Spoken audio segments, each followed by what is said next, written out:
Tonight you return not to sleep alone, but to yourself.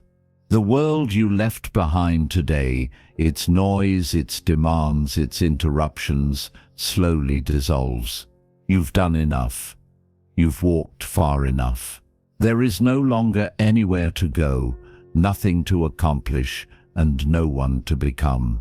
In this moment, as your breath softens and your body yields to the pull of rest, you are invited back, not to sleep as escape, but as return. A return to silence. A return to peace. A return to what was always waiting beneath the layers of thought and effort, the stillness of your own presence. This space we now enter together is sacred, not because it is decorated with incense or ritual, but because it is quiet, and in that quiet, a gentler wisdom can be heard.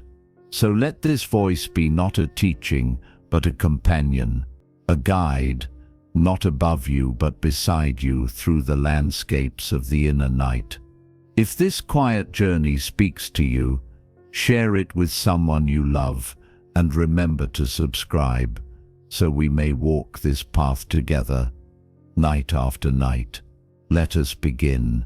In a valley where the trees lean gently toward the water, where the light glistens softly off the ripples of a river that remembers no names, there once was a man who found peace in solitude.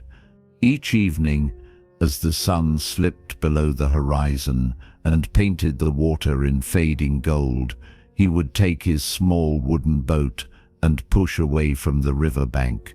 Not far, not fast, just enough to feel himself untethered from the noise of others. The creak of wood beneath his feet, the rhythmic splash of oars, the hush of reeds brushing the boat's side. These became the only companions he needed. It was in this ritual that his mind began to settle, like sand falling in still water. But on one particular evening, as twilight deepened and the mist thickened over the river, the man noticed something unusual. A shadow moved across the water, silent and swift. Another boat was approaching, drifting straight toward him.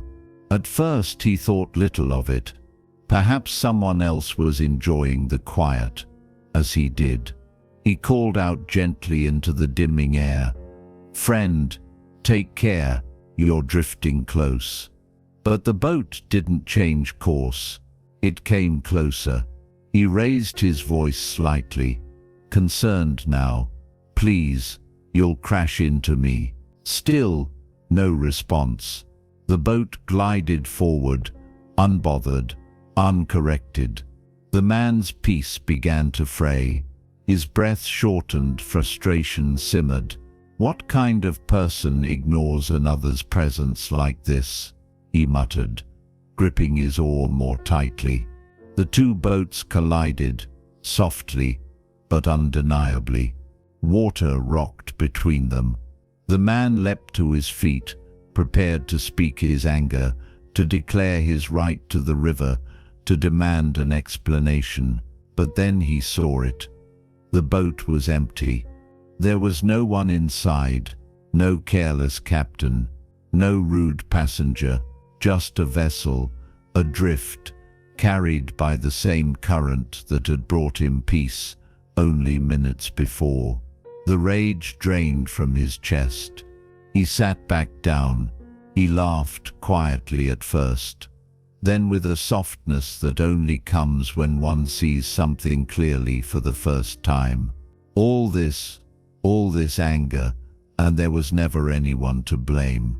This, dear listener, is the story we all live daily. Boats drift toward us in traffic, in conversation, in misunderstanding. We brace for impact. We prepare our arguments. We ready ourselves to defend, to strike, to correct. And yet, how often are those boats empty? How often are we fighting shadows, attributing intent where none exists, feeding the flame of frustration with stories we write ourselves? Zen does not ask us to suppress emotion.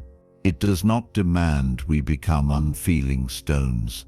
Instead, it offers a mirror to see where our suffering arises, not from the event itself, but from the mind's interpretation of the event.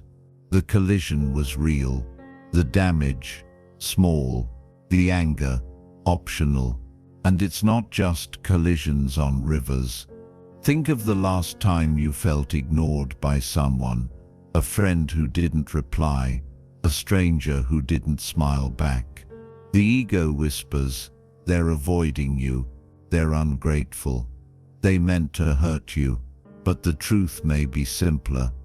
They were tired, distracted, lost in their own grief. Or perhaps, like the boat, no one was there at all. Just patterns of behavior, set in motion by winds and currents you cannot see. The Buddha said, "You will not be punished for your anger.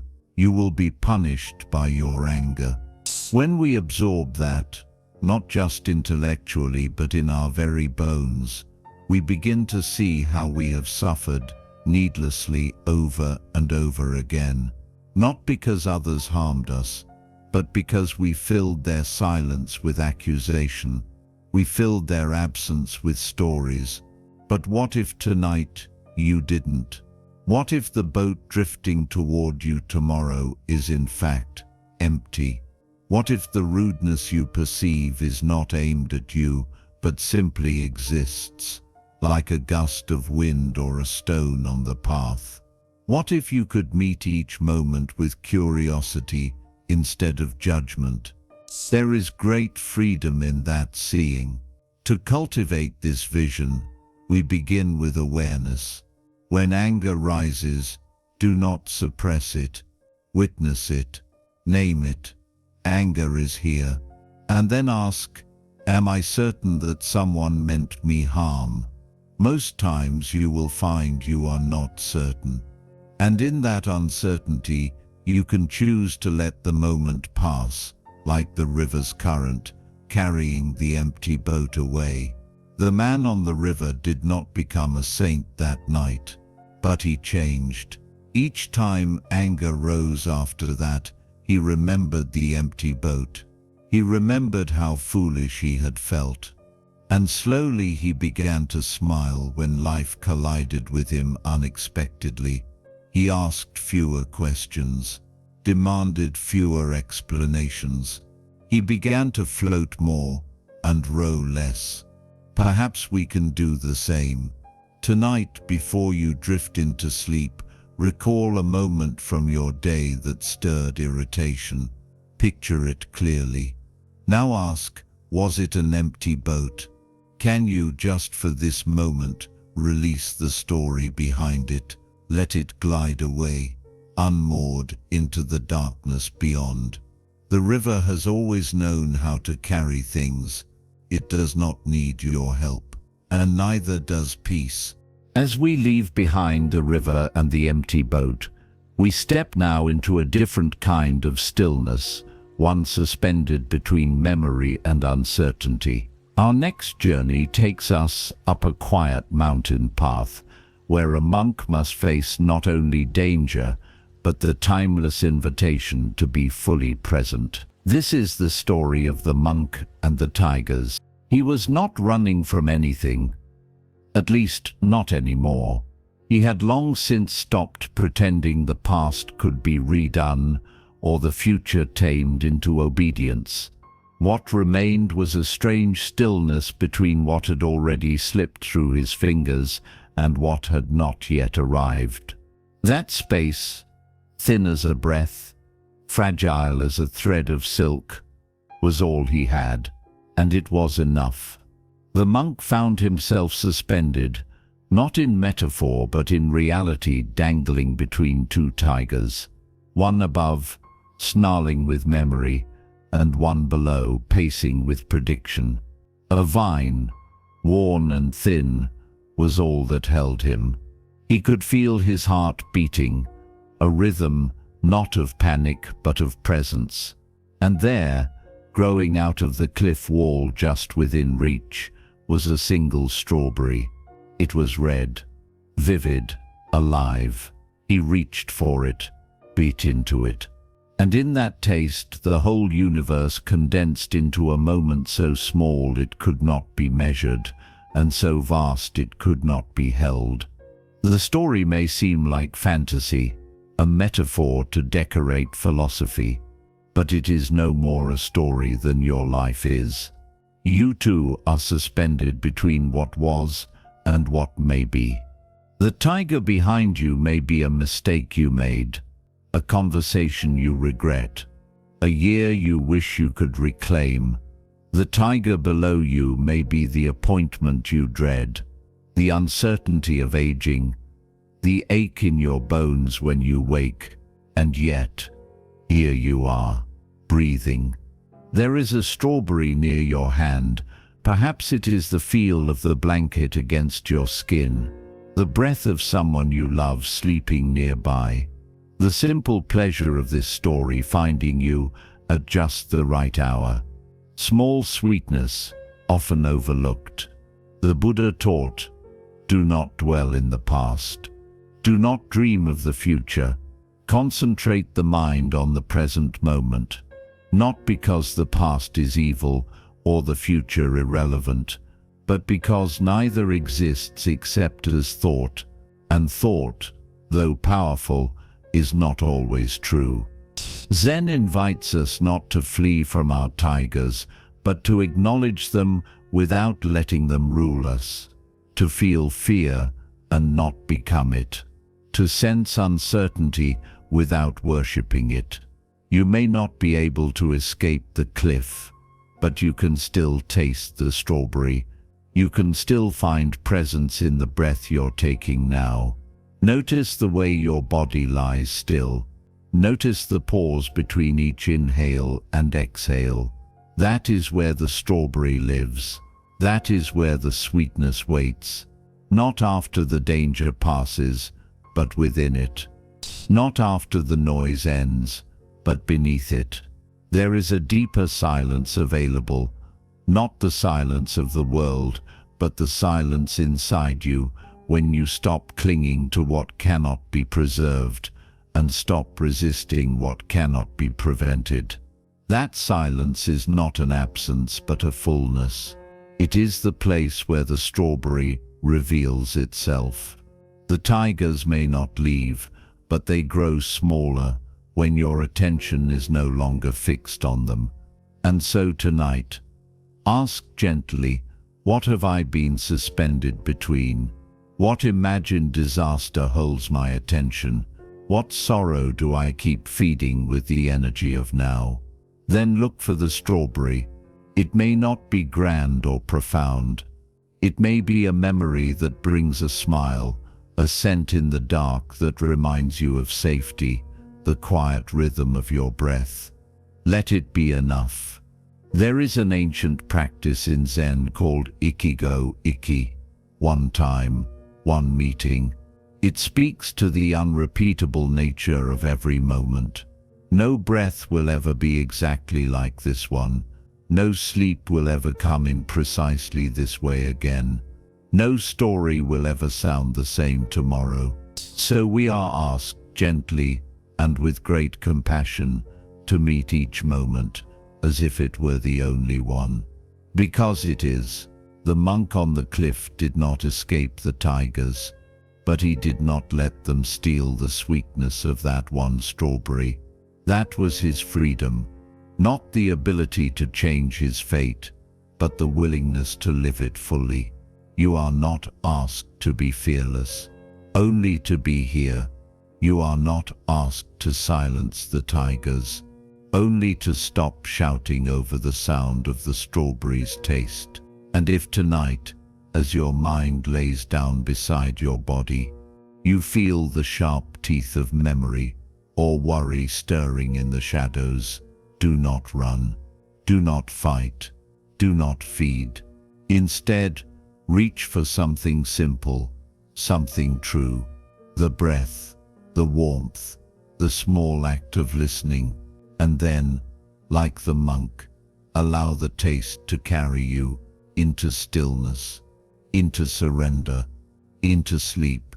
We now descend from the cliffside, leaving behind the sweetness of the strawberry and the roar of the tigers. But as we return to the ordinary ground of daily life, another challenge awaits, not from the world itself, but from within. Our next journey invites us to explore how suffering deepens when we resist pain, and how peace begins when we stop firing arrows at ourselves. This is the teaching of the two arrows.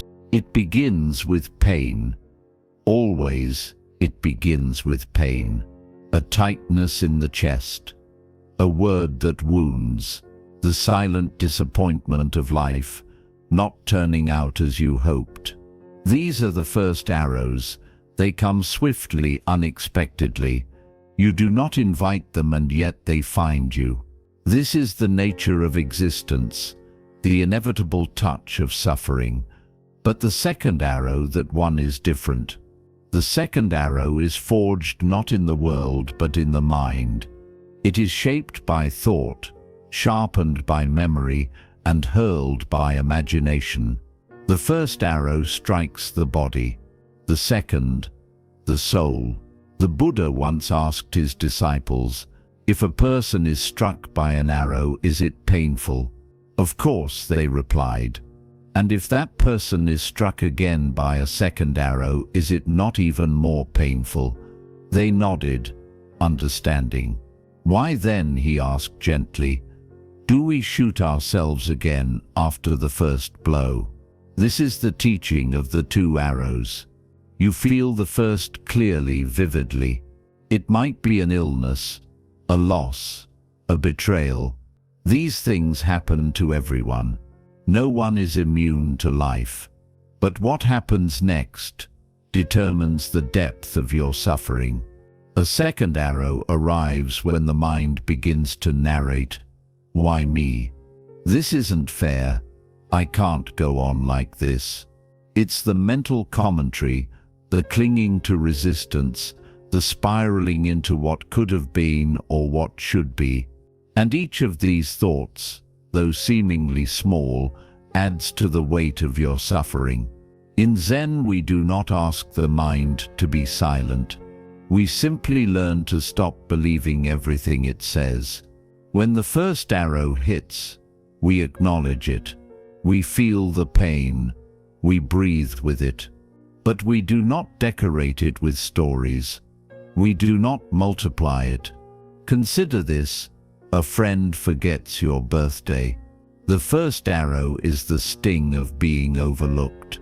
The second arrow is the story. They don't care about me. I always give more than I get. I'm alone. None of these thoughts are the event itself. They are interpretations. They are judgments disguised as truth.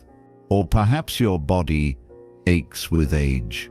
The first arrow is the pain itself. The second arrow is the lament. I'm broken. I used to be stronger. What's the point of trying? And yet the ache remains whether you resist it or not. What changes is the burden. Resistance creates friction. Acceptance creates space. This is not resignation. It is transformation. When we stop adding the second arrow, we begin to suffer less. We meet pain with tenderness, not with war. We notice the sensations without attaching to the identity, not "I am in pain," but pain is being experienced. This subtle shift creates room to breathe, a crack in the wall through which compassion can enter. Mindfulness becomes the bow that remains unstrung. Awareness becomes the watcher who refuses to shoot, and it must be practiced gently. When the next pain arrives, and it will, place your attention not only on what has happened, but on what you are telling yourself about what has happened. That's where the second arrow hides. You might hear thoughts like, "This always happens to me," I should have known better. I'll never get through this. Stop. Listen. Breathe. Ask. Are these words helping me heal, or are they reopening the wound? In silence, the answer often becomes clear. The truth is, the mind believes it is helping. It tries to explain, to prepare, to protect. But in doing so, it tightens the grip. It fires arrow after arrow, thinking that control will make the pain bearable. But you are not your pain. You are the sky that holds it. The one who observes, the space in which sensation and thought arise and pass. There is deep compassion in allowing yourself to feel the first arrow fully, and then choosing not to fire the second. It may be that you feel sadness tonight. That's okay. You do not need to fix it. Let it sit beside you, unarmed.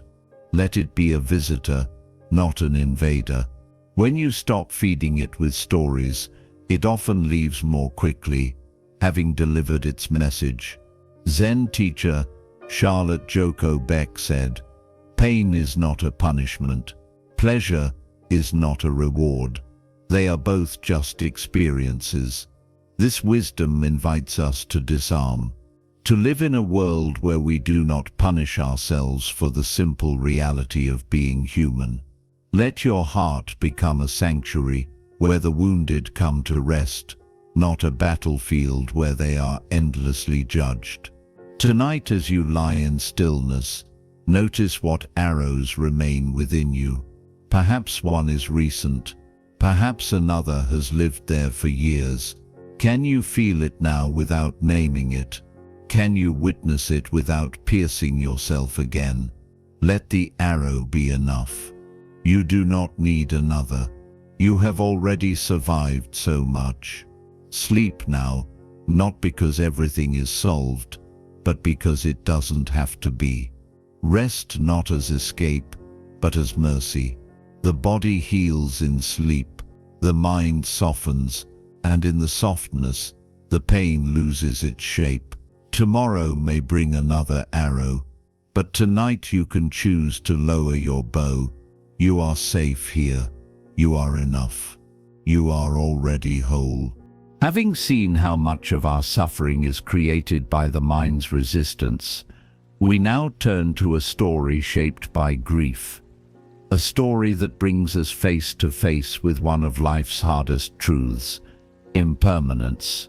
Our next journey follows a grieving mother as she searches for a miracle, only to find a deeper kind of healing in the truth we all share. This is the parable of the mustard seed. She wandered through the village, barefoot, eyes swollen with grief, arms wrapped tightly around the lifeless body of her only child. The streets blurred as she stumbled from door to door, asking, begging, pleading, "Please, is there anyone who can help me? Can you bring my son back?" Her voice cracked, her body trembled, and though the villagers responded with sorrow, they each gave her the same answer: "There is nothing we can do." But she could not accept it. Not yet. The idea that life could be taken so suddenly, so finally, was too large for her to hold. She clung not only to her child's body, but to the hope that someone somewhere could undo what had been done. Eventually, someone told her about a teacher, calm, compassionate, wise. He sat beneath a tree just beyond the edge of town. "Go to him," they said. "If anyone can help, it is he." And so she did. When she arrived, the teacher looked at her with kindness that neither confirmed nor denied her pain. He did not say, "This is your destiny," nor let him go. Instead, he gave her a task. "Bring me a mustard seed," he said, "from a household that has never known death." The woman's heart leapt. She turned quickly and began her search again, this time with purpose. House to house she went, asking each family, "Has anyone here ever died?" And each time the answer was the same: a grandmother, a sister, a child, a father. The stories varied, but the truth remained unchanged. No house was untouched by death. No life had been spared from loss. As the sun began to set, and the weight of the day grew heavy in her arms and heavier still in her heart, the woman realized she was not alone. Her grief, though immense, was not unique. She returned to the teacher empty-handed, yet strangely lighter. She placed her son's body down, and for the first time she wept, not in denial, but in acceptance. The seed she could not find was the seed that opened her understanding. This parable is not about miracles. It is about truth. Impermanence is the first law of nature, and the last. Everything that is born will die. Everything that comes together will separate. What the woman discovered was not the loss of hope, but the gaining of clarity, and in that clarity, a new kind of peace. In our own lives, how often do we carry the body of what has already passed? Perhaps not a child, but a relationship, a former version of ourselves, a dream that no longer breathes. We hold on to it because to let it go feels like a second death. But clinging is not love. It is resistance. Zen does not ask us to stop feeling. It asks us to see clearly what we feel, to sit with it without embellishment, to understand that grief is not a mistake. It is proof that we have loved. But suffering deepens when we deny the nature of all things. The Buddha said, "Everything that has a beginning has an ending. Make your peace with that, and all will be well." This is not cold philosophy.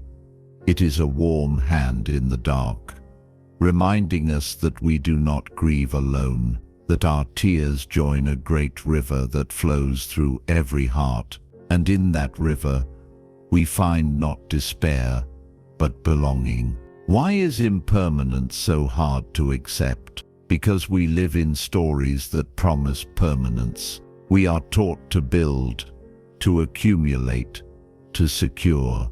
We are taught that if we do things right, we can keep what we love. But life has never made that deal. It gives, and it takes, not as punishment, but as rhythm. The pain comes when we forget this, when we believe that loss means failure. But what if letting go is not a betrayal of love, but its deepest expression? To release the grip, to bury what must be buried, to walk forward carrying not the body, but the memory, the gratitude, the lesson. That is the quiet heroism of the human heart. And yet there is tenderness in this truth, because if everything is impermanent, then every moment matters more. The smile of a friend, the taste of tea, the breeze through your window. These are not small things. They are treasures that once gone cannot be reclaimed. To know they are fleeting is not to despair. It is to notice, to savor, to love more fully. There is beauty in the broken, not because it lasts, but because it teaches us to be present while it is here. So tonight, as you lay your head down, ask gently, what have I been holding on to that has already ended? What mustard seed have I searched for that does not exist? And then, with the same grace as the woman, see if you can set it down, not in bitterness, not in blame, but in quiet understanding. You are not alone. You never were.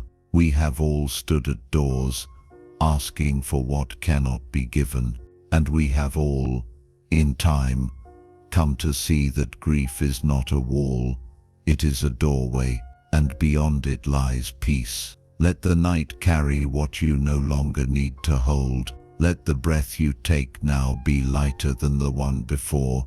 Let impermanence become not your sorrow, but your teacher, because it is. And like all wise teachers, it does not ask that you forget. It only asks that you see clearly and keep walking. Having walked through the universal sorrow of loss and the quiet acceptance of impermanence, we now arrive at a humble village where a farmer teaches us something equally profound: the wisdom of not rushing to label our experiences as good or bad. This is the quiet, steady teaching of the farmer and the horse. There was a man who worked the earth with bare hands and quiet patience. He owned little, a small field, a single horse, a modest home, but he never complained.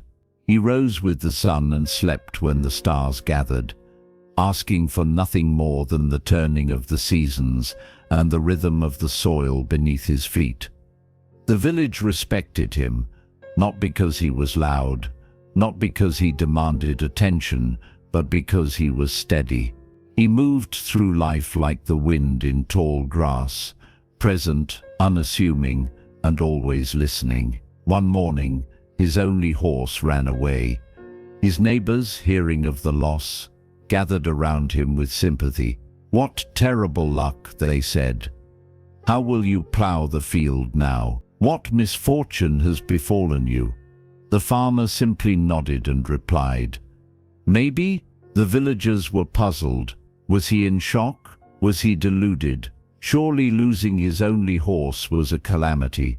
But the man did not explain. He returned to his daily work, walking his field without complaint. A few days later, the horse returned, bringing with it 3 wild horses from the mountains. Now the farmer had 4 horses. The neighbors were amazed. "What incredible luck!" they exclaimed. "You are blessed." But again, the farmer only said, "Maybe." Time passed. The farmer's son began taming the wild horses. One day, he was thrown from a restless stallion and broke his leg badly. The neighbors returned with concern. "How unfortunate," they said. "Your son will be lame for weeks, perhaps longer. Such bad luck."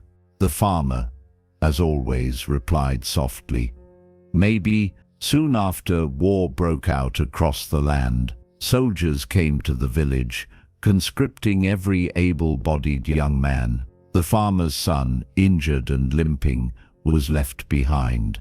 The other sons of the village were taken. Some would never return. And once more, the neighbors came, this time with quiet reverence. "You were fortunate," they said. "Your son was spared." The farmer looked up from his plow and said, "Maybe this story is not meant to confuse, though it often does. It is not meant to render us indifferent, though at first it may seem to. What it offers is a gentle invitation to loosen our grip on the constant judgment of events. Our minds are always categorizing: good, bad, fortunate, unfortunate. We label each moment according to how well it fits our expectations. And when something doesn't go according to our plan, we suffer, not necessarily because of the event, but because of our resistance to it. Zen teaches that life is not a straight line. It is a river winding through valleys and over rocks, turning when we expect it to go straight, slowing when we want it to rush. When we try to control its course, we struggle, but when we trust its movement, even without understanding, we float. The farmer's maybe is not ignorance, it is wisdom. It is the recognition that we do not see the whole picture, that what seems like a setback today may open a path tomorrow, that what looks like failure now may become the foundation of peace later.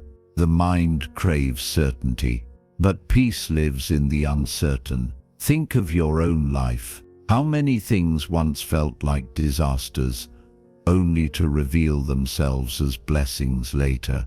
The relationship that ended, freeing you to discover yourself. The job you lost, opening the door to a truer path. The plan that fell apart, revealing a better way. And how many moments that seemed like good fortune brought unexpected consequences. The success that brought pressure, the opportunity that overwhelmed, the praise that chained you to a version of yourself you could no longer sustain. Maybe is not passivity. It is presence. It is the courage to wait before judging, to allow life to unfold without the need to name every turn as good or bad. In Buddhist thought, this is equanimity, upekkha, a balanced mind, not detached, but not reactive, fully engaged, yet undisturbed. It is the quiet knowing that all things change, that joy and sorrow are visitors, not residents, that we can feel deeply without being swept away. Tonight, ask yourself, what in my life have I rushed to judge? What moment have I stamped as bad, without waiting to see what it may lead to? Can I revisit it now, with the farmer's voice in my heart, saying gently, maybe? There is relief in letting go of certainty, in releasing the need to know how every story ends. It allows you to rest, to breathe, to live with softness. And when something arises tomorrow that you did not plan for, an interruption, a detour, a silence where you expected an answer, pause. Instead of resisting, consider whispering to yourself, maybe. Let it become a balm against anxiety, a shield against despair, a space where peace can enter. Because the truth is you do not know. And that is not a flaw. It is a doorway, a gateway to something larger than your own understanding. Trust it. Like the farmer, you may one day look back and see the beauty in what confused you, the gift in what wounded you, the clarity born from what first seemed like chaos. For now, all you need is this breath, this moment, and a willingness to let life reveal itself in time. Maybe after all, that's enough. From the farmer's quiet refusal to judge the changing winds of life, we now turn to the Buddha himself, to witness a moment where restraint becomes the highest form of strength. In this next story, we are reminded that true peace is not found in control or retaliation, but in the choice to not receive what is never truly ours. This is the story of the Buddha and the angry man. He came with fire in his voice. His footsteps stirred dust as he approached, each one heavy with anger he could no longer contain. In his heart he believed he was right, justified in his fury, and the man he sought, sitting quietly beneath a tree, became the target of all that emotion. "You are a fraud," the man spat. "You deceive people with your false calm. You think you are better than us? You think your silence makes you wise." The teacher, still seated, did not move. He did not argue. His breath remained even, his eyes soft. The insults came again. Louder this time. "Say something. Defend yourself. Aren't you going to fight back?" Only then did the teacher raise his gaze. His voice, when it came, was quiet as falling leaves. "Tell me," he said, "if someone offers you a gift and you choose not to accept it, to whom does the gift belong?" The man paused, startled by the question. "Well," he said slowly, "I suppose it still belongs to the giver." The teacher nodded gently. "So too with your anger. You have brought it here as an offering, but I do not accept it, and so it remains with you." The man's face, once contorted with fury, now softened with confusion. His breath became shallow. He looked down, uncertain. For the first time, he felt the full weight of what he had been carrying. Zen does not suppress emotion, but it does offer a mirror. And in that mirror we see clearly that what we give energy to grows, that what we carry shapes us, that when we hurl insults, it is not the world we harm first, it is ourselves. Anger is often mistaken for strength, but in truth, it is a burden disguised as power. To react is easy, to withhold reaction, to remain present while the storm howls around you, that is mastery. The Buddha said, holding on to anger is like grasping a hot coal with the intent of throwing it at someone else. You are the one who gets burned. How many times have you done just that? Felt the sting of someone's words and carried it for hours, for days, for years? How many conversations have played in your mind on repeat, like a fire you could not put out? You may have thought, I'll show them, or they shouldn't get away with that. But as time passed, the other person forgot, moved on, slept soundly, while you remained awake with embers still smoldering in your chest. That is the gift you accepted, but you didn't have to. In Zen, we learn not to reject our feelings, but to observe them, to greet anger, not as an enemy, but as a visitor. Ah, we say, you're here, and then we listen, without feeding it. We inquire, what are you trying to protect? Often anger is guarding something softer, hurt, fear, sadness. To pause before responding is not weakness, it is wisdom. To choose silence when provoked is not avoidance, it is freedom. We often feel we must defend our dignity, that to remain silent is to lose face. But the deepest dignity comes from not being disturbed, from knowing that another's poison need not enter your bloodstream, that you can witness without becoming, that you can stand or sit or breathe and allow the storm to pass. Anger, when seen clearly, reveals its hollowness. It is a wind with no anchor. It feeds on our stories, on the belief that we are threatened, insulted, belittled. But who is this we that needs defending? The ego, fragile, reactive, always seeking validation. The teacher beneath the tree had no need to protect an image. He did not see the man as an enemy, but as someone suffering. His calm was not dismissal, it was compassion. That is what Zen asks of us, not to become blank slates, but to become clear water, reflective, still, deep.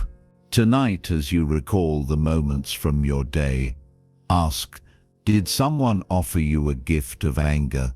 A sharp word, a cold glance, a dismissive tone? Did you accept it, or did you let it fall gently to the ground, like a leaf you had no need to catch? If you accepted it, that's okay. Notice how it felt. Notice where it lives in your body. And now, imagine setting it down. It's not yours to carry anymore. You are not a dumping ground for other people's suffering. You are not required to make space for someone else's chaos, but you can choose grace, not for them, but for you. Let anger arrive. Let it speak. Let it pass. And if it lingers, sit with it like you would a child, patiently, kindly. Do not punish it. Do not give it power. Just let it tell its story, and then thank it for visiting, and let it go. There is an old Zen saying, the moon does not get wet when it reflects in the water. Be the moon, let others ripple, let their noise echo, Let their shadows pass across your surface, but remain untouched. Still, whole. Tonight you do not need to react. You do not need to respond. You only need to rest. And in that rest, let anger dissolve like mist in the morning. After witnessing the power of not reacting to anger, we now enter a quieter, more contemplative moment, one that invites us to reflect, not on what stirs us, but on what we cling to. In the hands of a simple teacup, a Zen master reveals the gentle truth that everything we cherish is already broken, and that this awareness, far from making life bitter, makes it infinitely more beautiful. This is the story of the monk and the teacup. The teacup sat on the table, ordinary in shape and color, smooth in the hand, unbroken. It had served tea for years, poured for guests, sipped during meditations, rinsed with care. But one day, without warning, the master held the cup in his hands during the midday tea and looked at it with quiet reverence. His students sat nearby, waiting for a teaching. He spoke softly, almost to himself. "This teacup is already broken." The youngest among them frowned. He saw clearly that the cup was whole. No crack, no chip, no flaw. He looked at his fellow students for confirmation, but none said a word. Unable to remain silent, the young one finally asked, "Master, why do you say it is broken? It is whole. It is perfect." The teacher placed the cup gently on the table and smiled. "Because it is.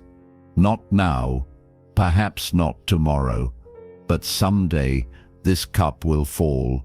It will shatter. That is its nature. And knowing this, truly knowing this, I can cherish it more deeply, not less. I do not cling to it. I appreciate it. I enjoy its presence because I accept its impermanence." This is the paradox of Zen. To accept that everything we love will one day be lost is not to fall into despair. It is to awaken to love's deepest form. Not the grasping kind that says, "Stay with me forever," but the open kind that whispers, "I will hold you while you're here." We walk through life, forgetting that all we touch is temporary. We treat our possessions, our relationships, even our own bodies, as if they will last. But they won't. The cup will break. The body will age. The people we adore will leave, or we will leave them. And rather than letting this truth fill us with dread, Zen invites us to let it open us.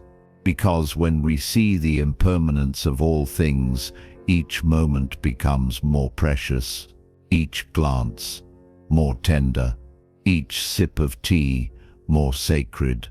The master did not say, "Don't use the cup, for it may break." He said, "Use it fully, love it gently, because it is already broken." How would your life change if you held everything with that awareness? The hand you hold tonight, would you squeeze it more tenderly, knowing it won't always be there? The breath you take, would you savor it more, knowing it is one of a finite number? The moments of beauty, however fleeting, sunlight on leaves, laughter in the kitchen, the way the moonlight spills across your floor, would you stop long enough to say, "I see you, and I thank you"? This is the gift of already broken. It doesn't ask you to withdraw.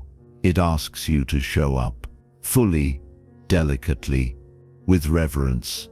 We often avoid this truth because it hurts. And yes, there is pain in accepting the transient nature of all things. But there is also freedom, because when you stop pretending that things will last, you stop demanding that they stay. And in that release, love becomes pure, not a contract, but a celebration, not an expectation, but an offering. Tonight, as you lie still beneath the soft weight of sleep, ask yourself, what teacups in my life have I tried to preserve with anxious hands? What have I clung to, hoping it wouldn't change? And now, can you imagine loving it more? Not because it's yours, but because it's here. Zen doesn't tell you to stop loving. It tells you to love with awareness, to cherish what is, because it will not be again. That doesn't mean you will lose everything tonight, but it means you begin to live as though you understand that everything you love is borrowed, and that understanding makes every moment shine. There is a quality of attention that arises when we realize something is fleeting. We slow down. We speak more kindly. We stop postponing the small joys. We breathe. We become like the master with a cup in his hand, calm, grateful, awake. Even now, as your breath moves in and out, you might try this. Consider your own body as a cup. It too is already broken, not in a tragic way, but in a truthful one. It will age. It will change.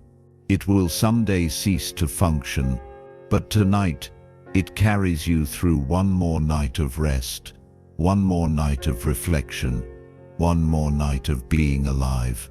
Isn't that worth celebrating? You are not asked to mourn the future loss. You are invited to cherish the present presence. So hold your life, your people, your moments like porcelain, beautiful, delicate, already broken, already perfect. And in doing so, you may find yourself more present than ever, less afraid, more in love.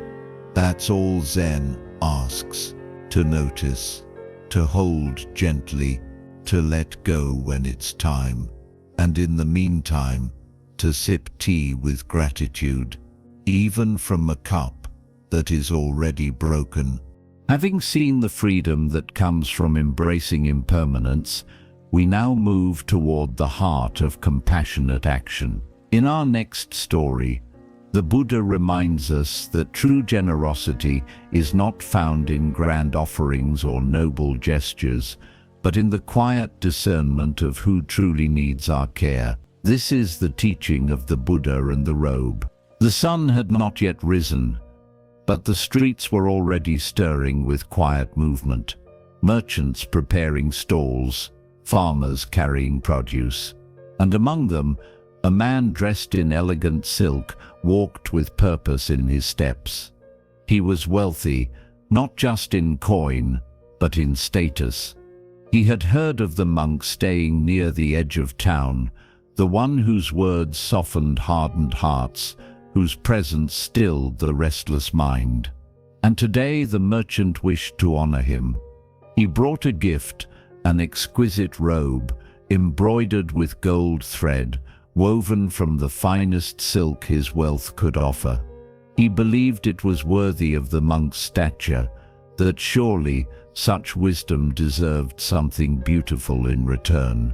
When he arrived, the monk sat under a simple tree, cross-legged, clothed in a faded brown robe.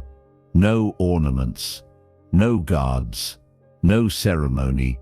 The merchant bowed deeply, presented the robe with reverence, and said, "Master, I offer this to you with gratitude for your teachings.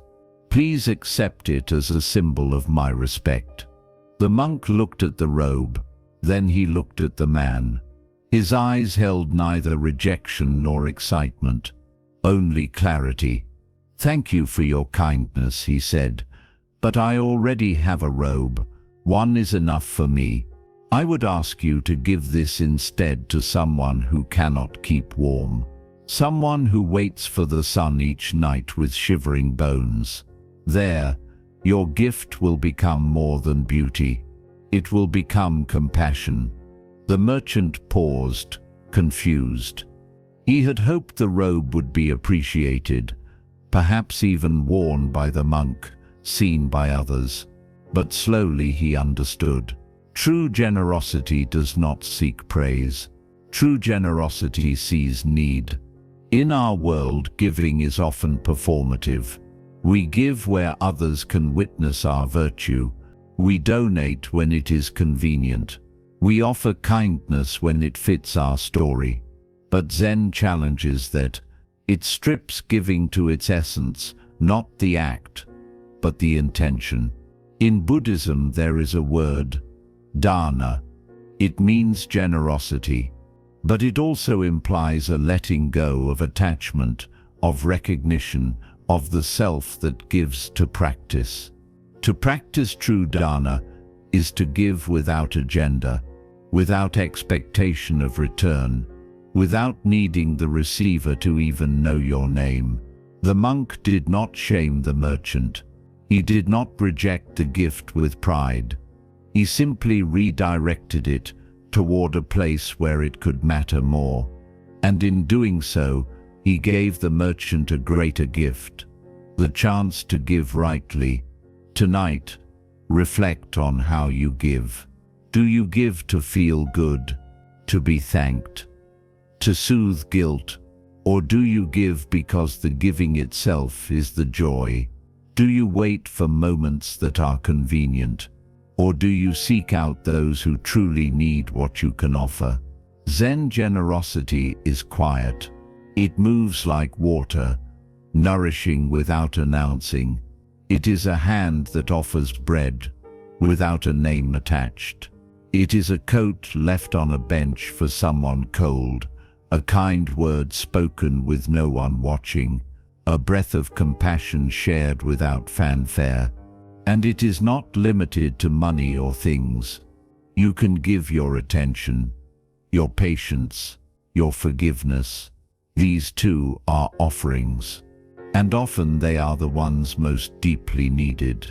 The Buddha said, "Generosity brings joy in every stage, in forming the intention, in the act of giving, and in remembering it. Not pride, not self-satisfaction, but joy. Because to give freely is to remember that nothing belongs to us forever.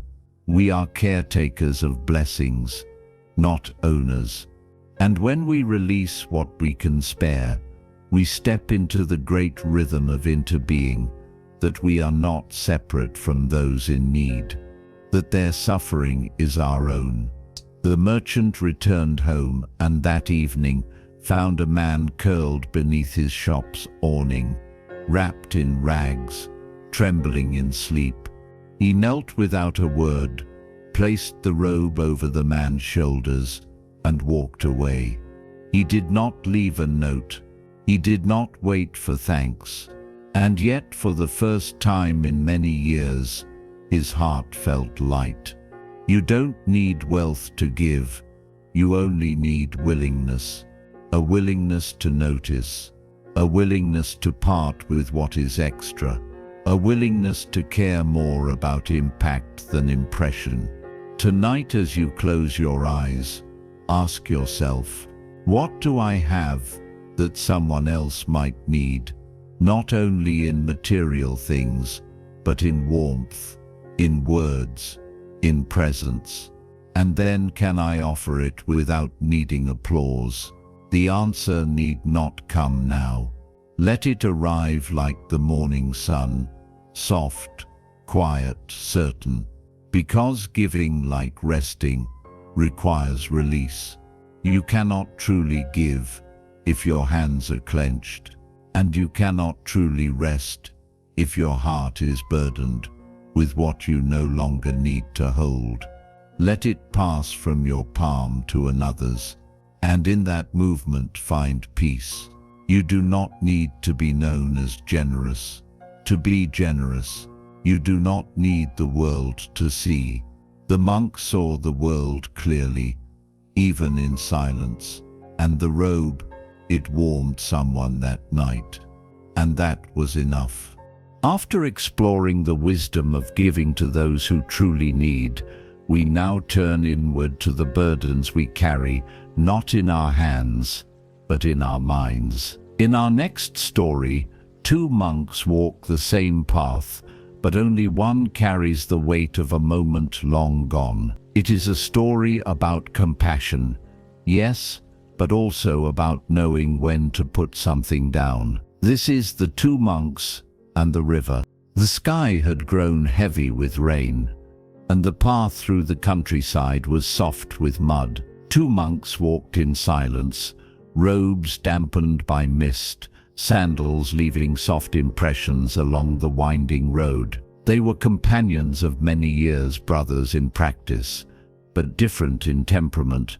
The older monk carried stillness in his bones, the younger one discipline in his stride. As they rounded a bend, they saw her, a young woman in fine silk, standing at the edge of a large puddle that had formed across the road. Her slippers were delicate, her face troubled. The mud would ruin her clothing, and there was no way to cross without wading into the thick earth. She looked at the monks, uncertainty in her eyes, and asked, "May I ask, can either of you help me across?" The younger monk stiffened, recalling the precepts. No unnecessary contact, no touching women. The boundaries were clear, the rules sacred. But the elder monk said nothing. He simply walked forward, lifted the woman gently into his arms, carried her across the mud, and placed her down with care on the dry road beyond. She bowed in thanks. He nodded, turned, and resumed walking. Not a word was spoken. For nearly an hour they walked in silence. But inside the younger monk's mind, thoughts churned like storm clouds. He remembered the code. He reviewed the vows. He judged the elder. He judged himself. He imagined what others might say, what the consequences might be, and finally, unable to contain the noise any longer, he spoke. "Brother," he said with tight restraint, "we are monks. We are not supposed to touch women, especially not young ones. You know this. Why did you do that?" The elder monk looked over, calm as a still pond. "I left the woman by the river," he said. "Are you still carrying her?" The younger monk fell silent. His feet moved forward, but his mind stood still. The story ends there, but its echo continues. It is not just about monks and rules. It is about all of us, carrying what no longer exists. A moment has passed, a choice has been made, but we drag it with us long after it's over, replaying it, questioning it, assigning it meaning. We think this is reflection, but often it is rumination, a wheel spinning in the mind, not to go somewhere, but because we cannot stop. Zen teaches us the difference between memory and attachment. Memory visits, then leaves. Attachment lingers, uninvited, and steals our peace. The elder monk saw a need. He responded with compassion, and when the act was complete, he let it go. He did not lecture himself. He did not build a story. He returned to the road. But the younger monk, he built a temple in his mind, and he knelt before his judgment. We do this all the time. Someone says something unkind. We carry it for days. We make a decision. We relive it for weeks. We break a rule. We judge ourselves endlessly, but the moment is gone, and we are not. This is the suffering Zen seeks to dissolve, not the event, but the echo. You are allowed to respond and release. You are allowed to act from compassion without carrying the weight of guilt. You are allowed to let go, even if your mind tells you to hold on. Letting go is not forgetting. It is refusing to be held hostage by the past. It is walking forward without dragging the river behind you.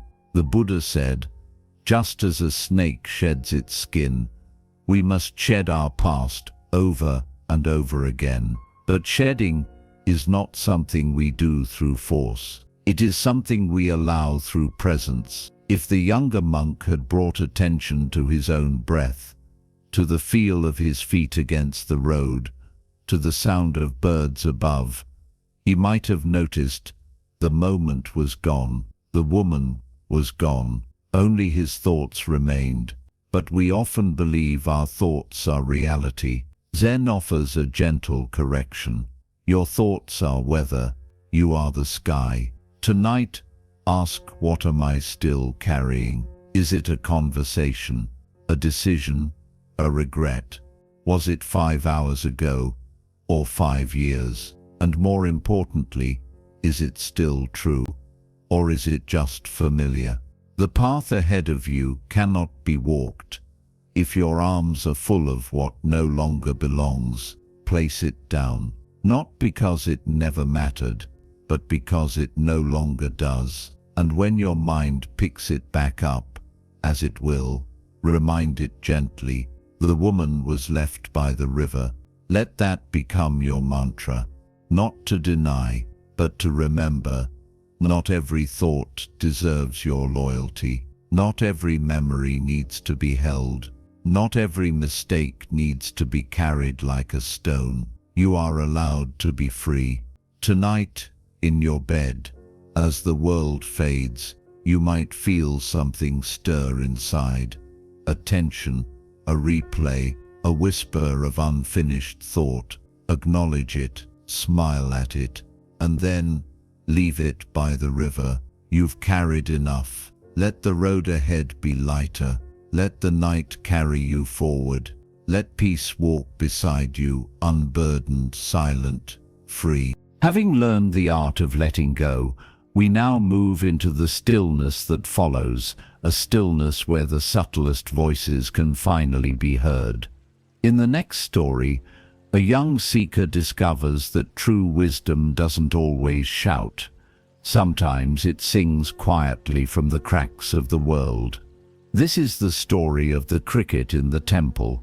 In the heart of the city, nestled behind stone walls and weathered wooden gates, stood a temple, not grand, but steady. Its courtyard was quiet, its pathways swept with care, and though it sat amid the noise of traffic and the buzz of daily life, a hush seemed to linger within its walls. It was said that even the wind moved more slowly there, that thoughts quieted on their own, as if shy in the presence of something older than words. A young musician once visited this temple. He had traveled far, his life full of sound, melodies, rhythms, applause. Yet despite his success, something inside him ached. He could no longer hear the silence behind the music. Everything in his world had become noise, ambition, comparison, desire, expectation. He longed to remember stillness, so he entered the temple, removed his shoes, and sat. At first all he heard was the familiar clutter of his mind, the unfinished song, the critic's voice, the regret of a missed note, the craving for another stage. He tried to meditate, but the silence did not come, or so he thought. Then a faint sound reached him, soft, barely audible, rhythmic. He opened his eyes, puzzled. It wasn't the wind, it wasn't footsteps. He followed the sound, step by step, through corridors and into a quiet alcove, where a crack in a wooden beam had become home to a tiny cricket.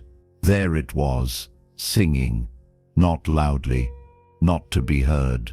Just because that is what crickets do, the musician watched, listened. A moment later he heard something else. A coin dropped to the temple floor far behind him. The sound was sharp, metallic, and in that instant, every head in the temple turned. The cricket had been singing all along. No one noticed. But the coin, everyone heard the coin. He turned to the old monk sweeping the floor nearby and asked, "Why is it that no one hears the cricket, but everyone hears the coin?" The monk smiled. "Because people hear what they are listening for. Zen is like the cricket's song, always present, always speaking. But most of us are trained to listen for the coin, for gain, for stimulus, for reward.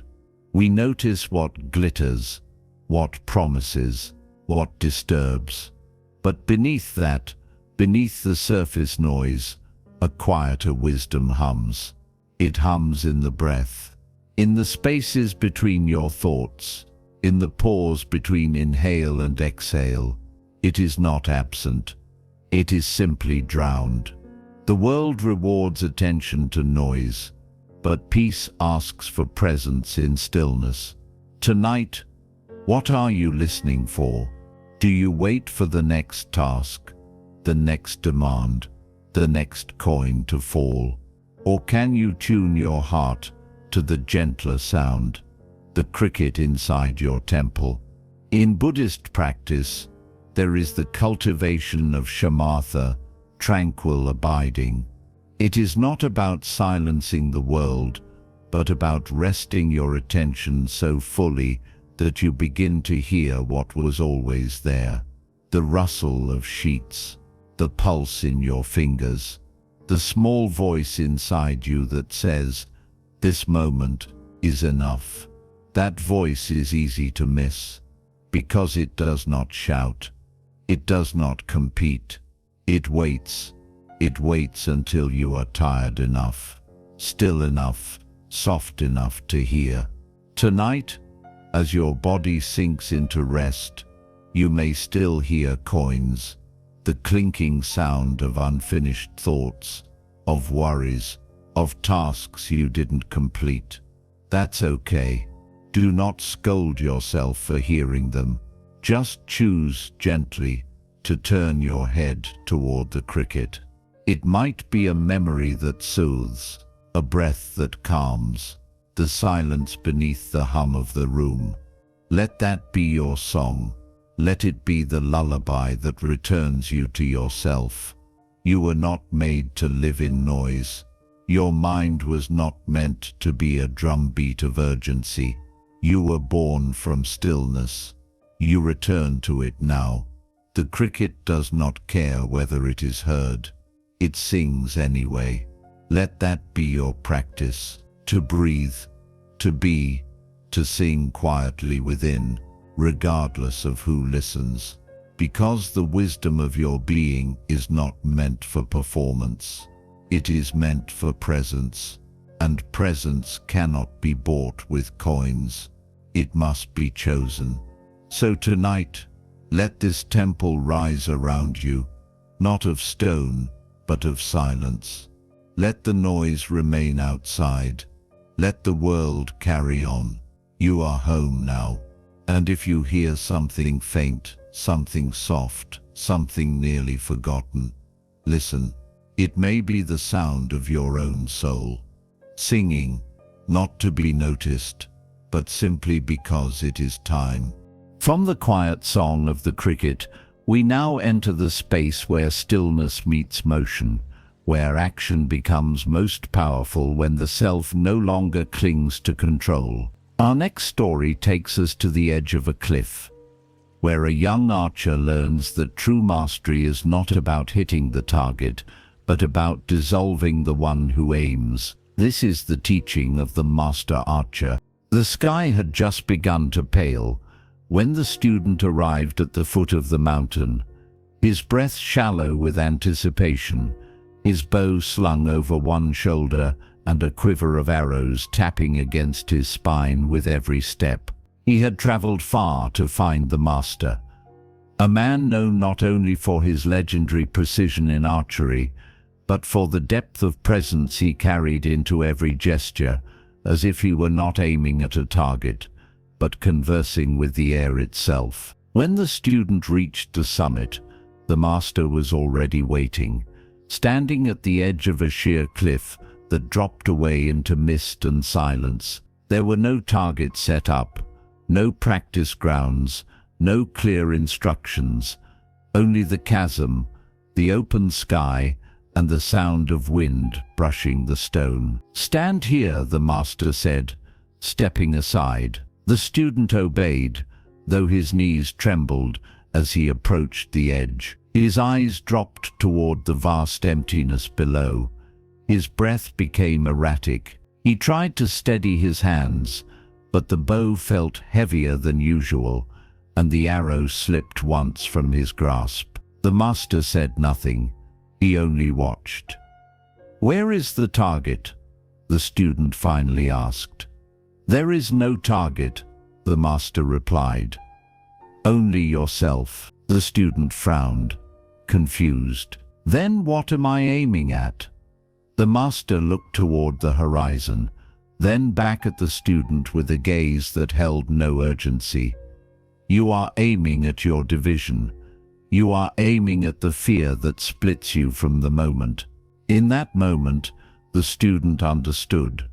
Partially, but not enough to calm his heart, which continued to race. He raised his bow, not knowing what to shoot at, but trying to perform nonetheless. He pulled the string back, exhaled shakily, and released. The arrow veered off course, disappearing into the chasm without a sound. "Again," the master said, his voice as steady as the stone beneath them. The student tried again. Another failure, again and again, until finally, shoulders slumped. He lowered his weapon. "I can't do it," he confessed. "I'm too afraid." The master placed a hand lightly on his shoulder. "The arrow misses not because your technique is weak, but because your mind is divided. Part of you is trying to hit the mark. Another part is clinging to safety. A third is already writing the story of your failure. You are not here. You are scattered." In Zen there is a word for the state. The master pointed toward Mushin, no mind. It is not the absence of thought, but the absence of fragmentation. A state in which the doer dissolves into the doing. The archer becomes the arrow becomes the air. There is no separation between effort and ease, no clinging to outcome, no inner commentator offering praise or blame. Just this, a movement, complete in itself, requiring no justification, no result. When the mind is fragmented, nothing flows. The body resists. The breath stutters. The moment becomes heavy with pressure. But when the mind is whole, even the most difficult act becomes natural. The line between fear and flight dissolves. What remains is presence, and presence, as Zen teaches, never misses. Not because it controls the outcome, but because it is aligned with reality itself. The master spoke again, this time not to instruct, but to reveal. "True mastery," he said, "is not measured by the number of targets struck, but by the degree to which you vanish into the action. When the ego no longer demands recognition, when the fear of falling no longer governs your grip, what remains is effortless. And in that effortlessness, there is no success or failure, only truth." So much of our daily life is spent on the cliff's edge, bow drawn, hands trembling, not because we lack skill, but because we cannot let go of ourselves long enough to move freely. We are burdened not by the task, but by the thoughts surrounding it. Will I succeed? Will they approve? What if I fall?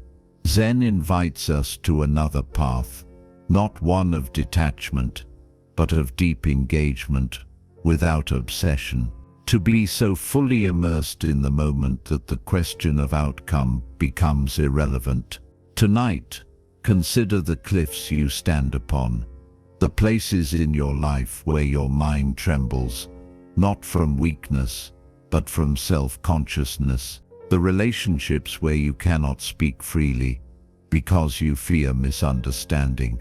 The creative acts you delay, because you fear they won't be perfect. The conversations you rehearse, because you fear rejection. Now imagine standing there without a self to defend, without an image to protect, without a story about how it should go. Only breath, only action, only now. The master's wisdom was not about archery, it was about life. Every moment is an arrow, every breath a bow, every choice a target. And yet, the goal is not to win, not to hit, not to succeed. The goal, if we can even call it that, is to disappear into the act, so completely that the division between you and the moment dissolves. When the student finally understood, he no longer asked where to aim. He simply stood, breathed, drew the bow, and let go. The arrow flew, not because he willed it, but because he got out of the way. And that is all Zen asks of us, to step aside, so that life can pass through us unimpeded.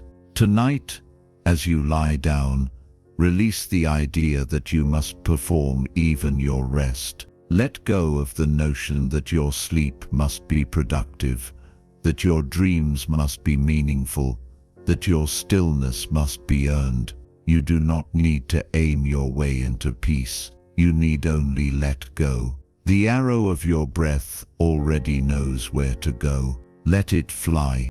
After witnessing the freedom that comes when we act without clinging, we now turn to the quiet power of perspective. Our next story reveals that not every obstacle is meant to be removed, and that sometimes peace comes not from force, but from learning to walk a different path. This is the story of the Zen master and the heavy stone. The stone lay in the middle of the road, immovable and ancient, its rough surface worn by wind and time. It had fallen during a storm, perhaps dislodged by water, or perhaps nudged from its resting place by a quiet erosion no one had seen coming.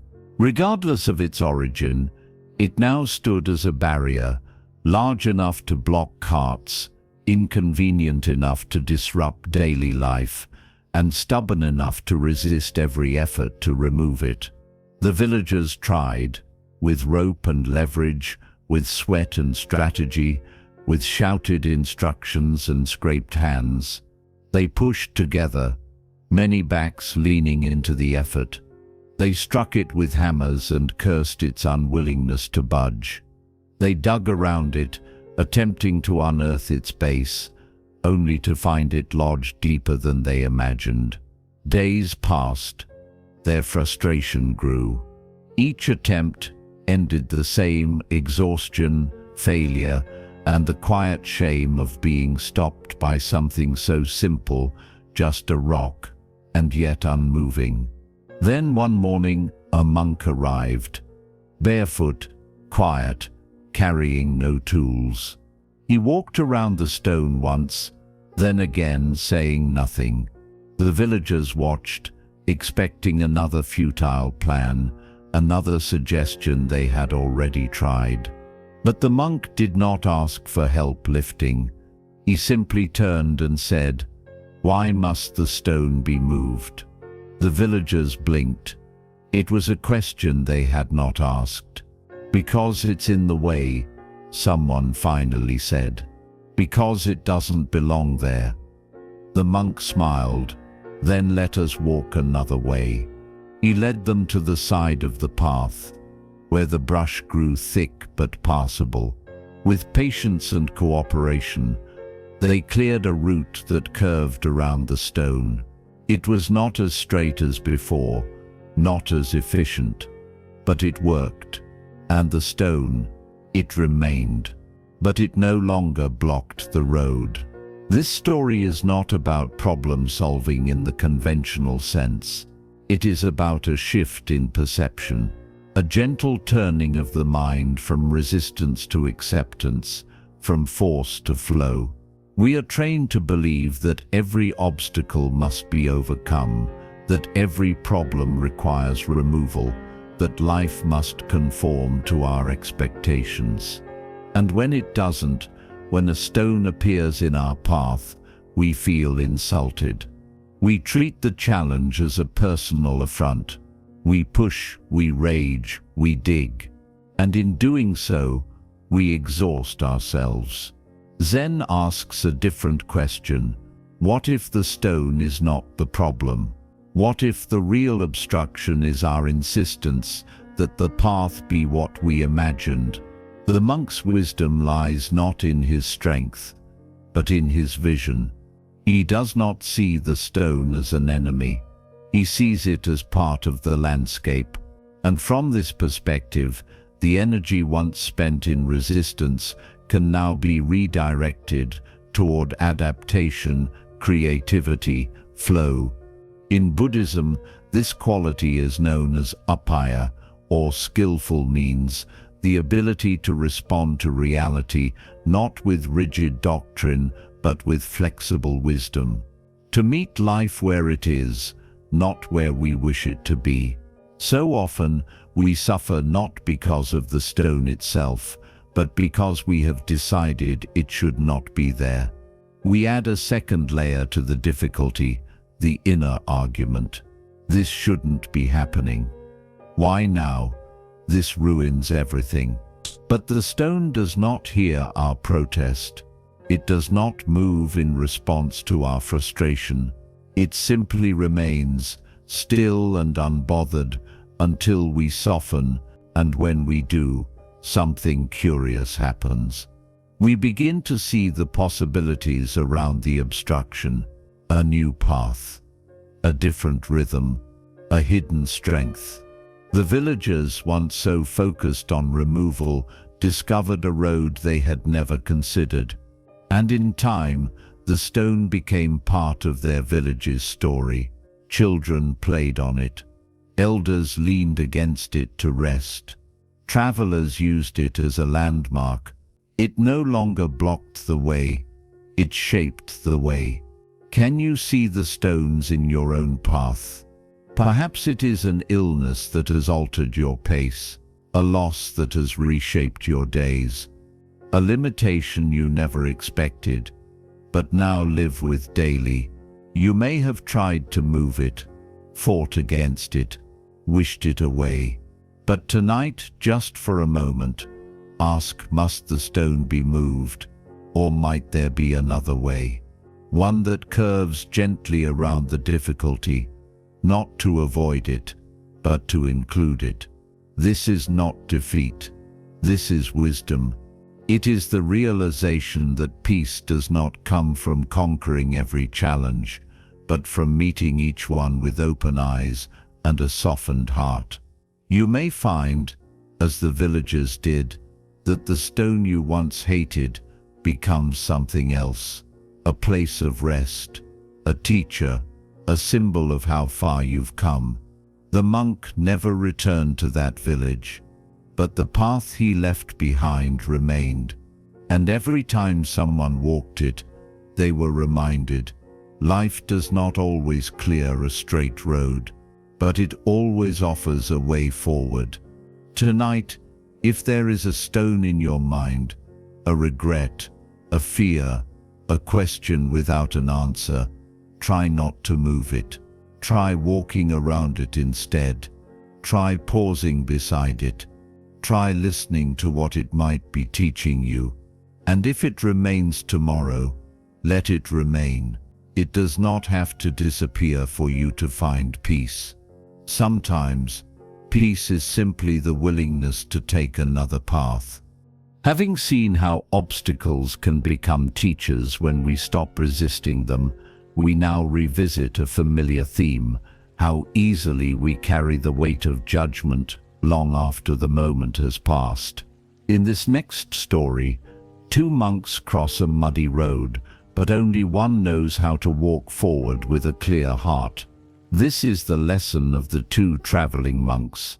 The rains had returned, soft and persistent, turning the earth to velvet mud beneath the feet of those who walked the countryside.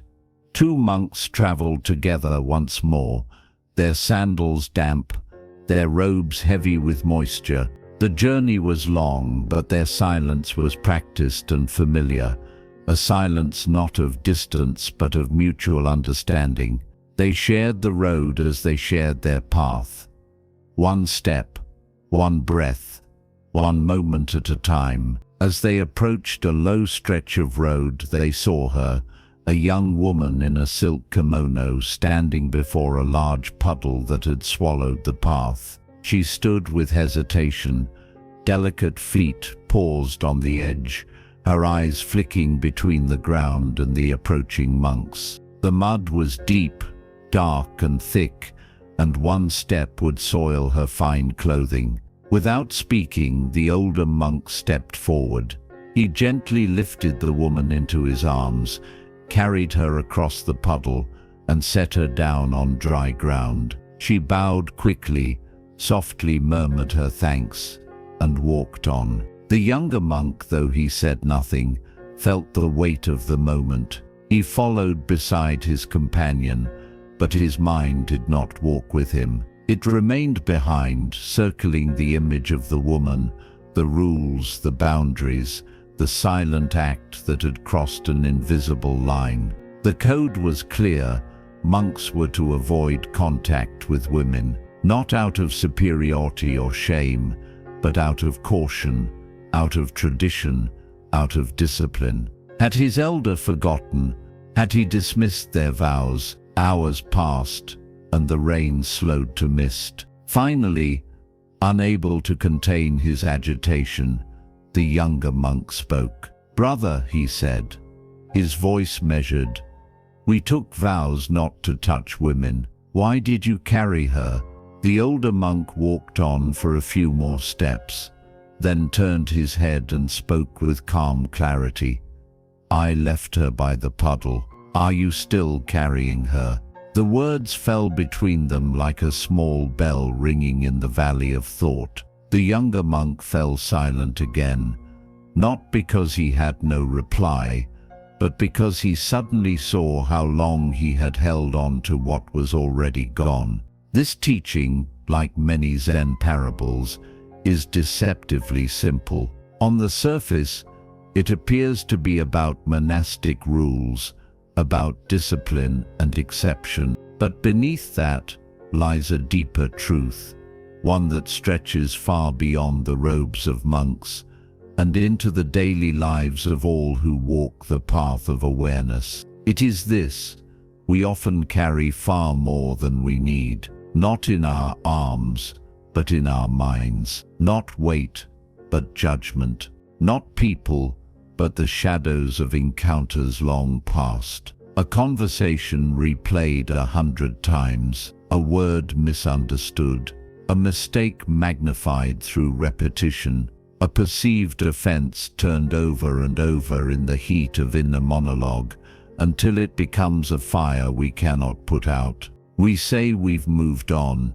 but have we, or are we still carrying? Zen does not scold us for this habit, it simply shines a light on it.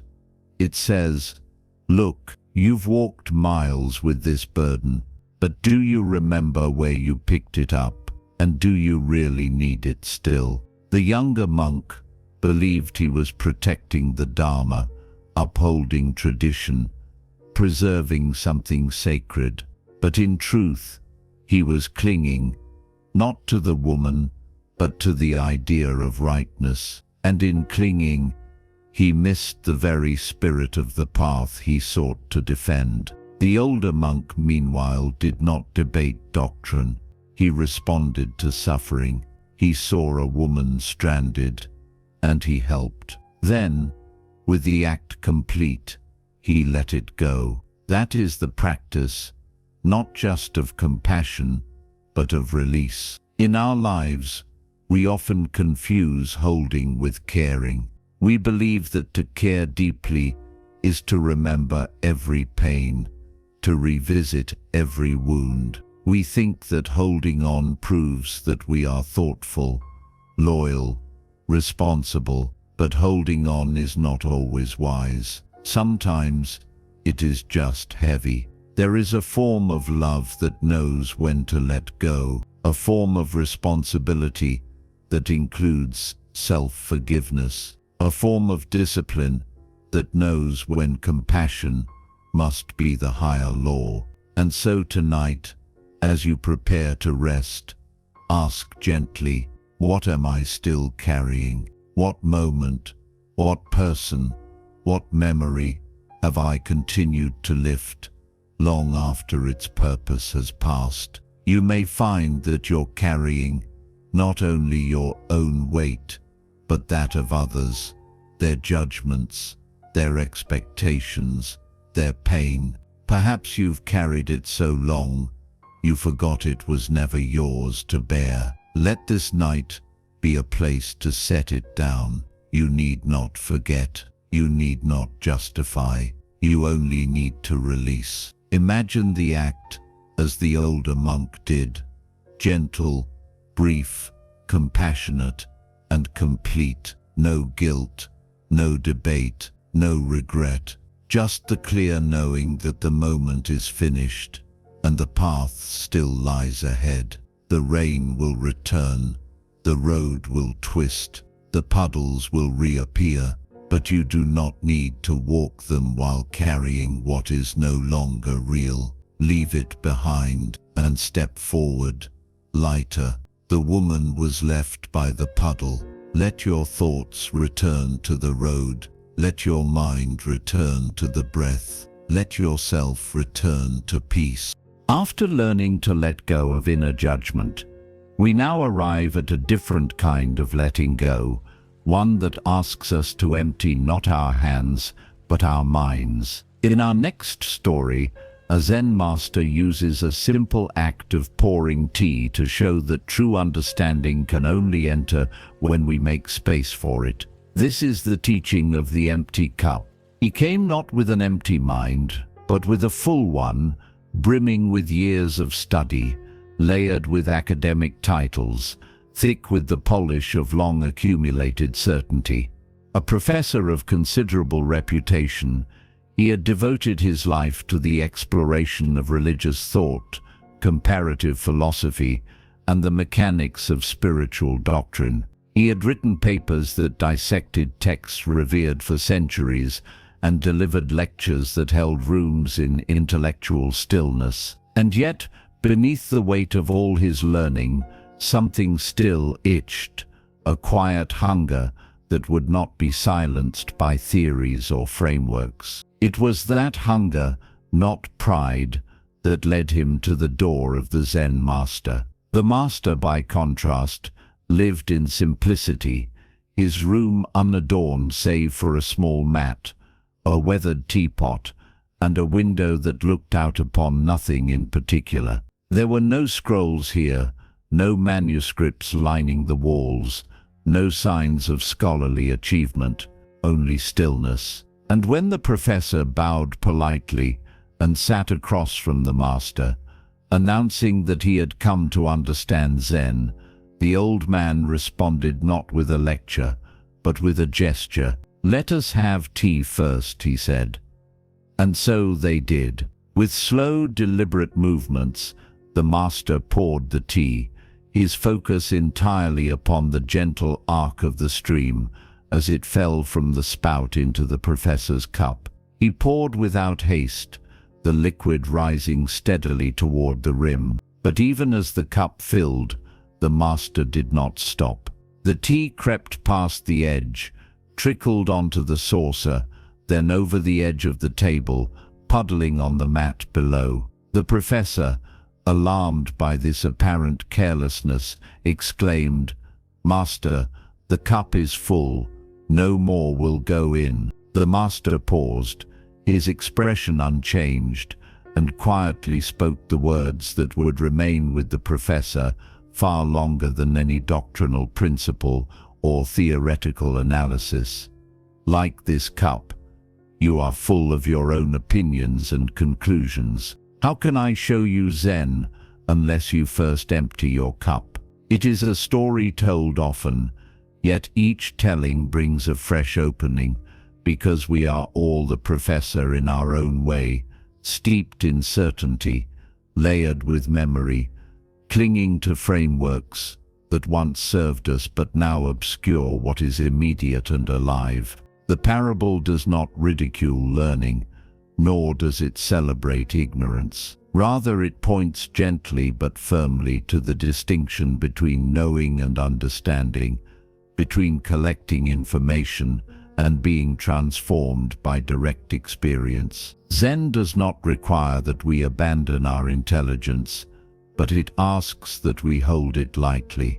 For as long as we approach life with the assumption that we already know, we become blind to the truth that is unfolding moment by moment around us, within us, and as us. The world continues to pour itself into our lives, yet our minds, already brimming with expectations, comparisons, and interpretations, allow little room for anything new to enter.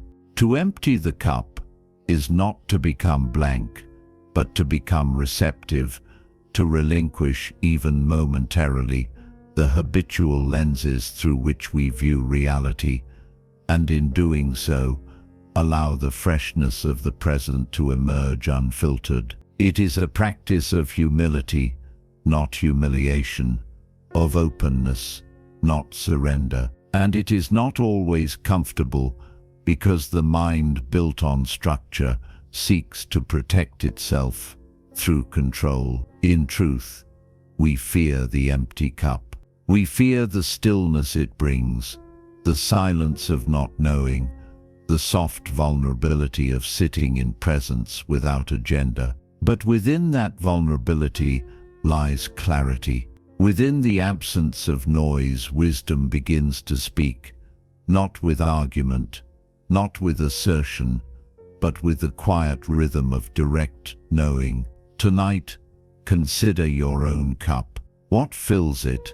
What beliefs have hardened into certainties? What conclusions have you repeated so often that they now masquerade as truth? And more importantly, do those conclusions serve your peace, or have they become barriers between you and the sacred intimacy of the present? To empty the cup is not an act done once and forgotten. It is a practice, returned to with gentleness, again and again. With each breath, we notice what we are carrying. With each pause, we examine whether what we hold is still needed.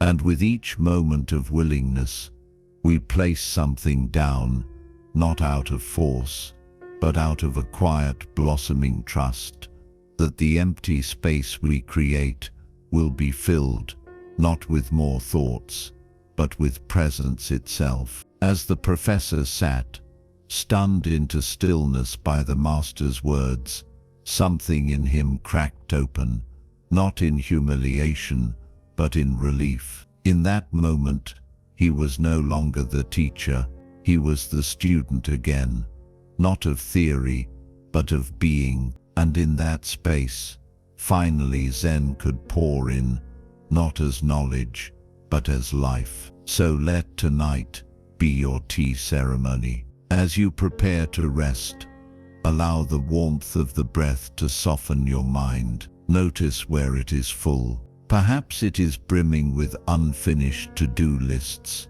with judgments about yourself or others, with loops of thought that circle but never resolve. You need not throw the cup away. You need only stop pouring for now. Let the excess spill gently over the edges. Let it fall, like leaves in autumn, unhurried, unquestioned, natural. And when there is room again, life will enter, not with noise, but with presence, not with demand, but with stillness. This is enough. This is Zen. After emptying the cup of our assumptions, we are now ready to see truth in its most unexpected forms. In the next story, a Zen master reminds his students that enlightenment is not confined to temples or rituals.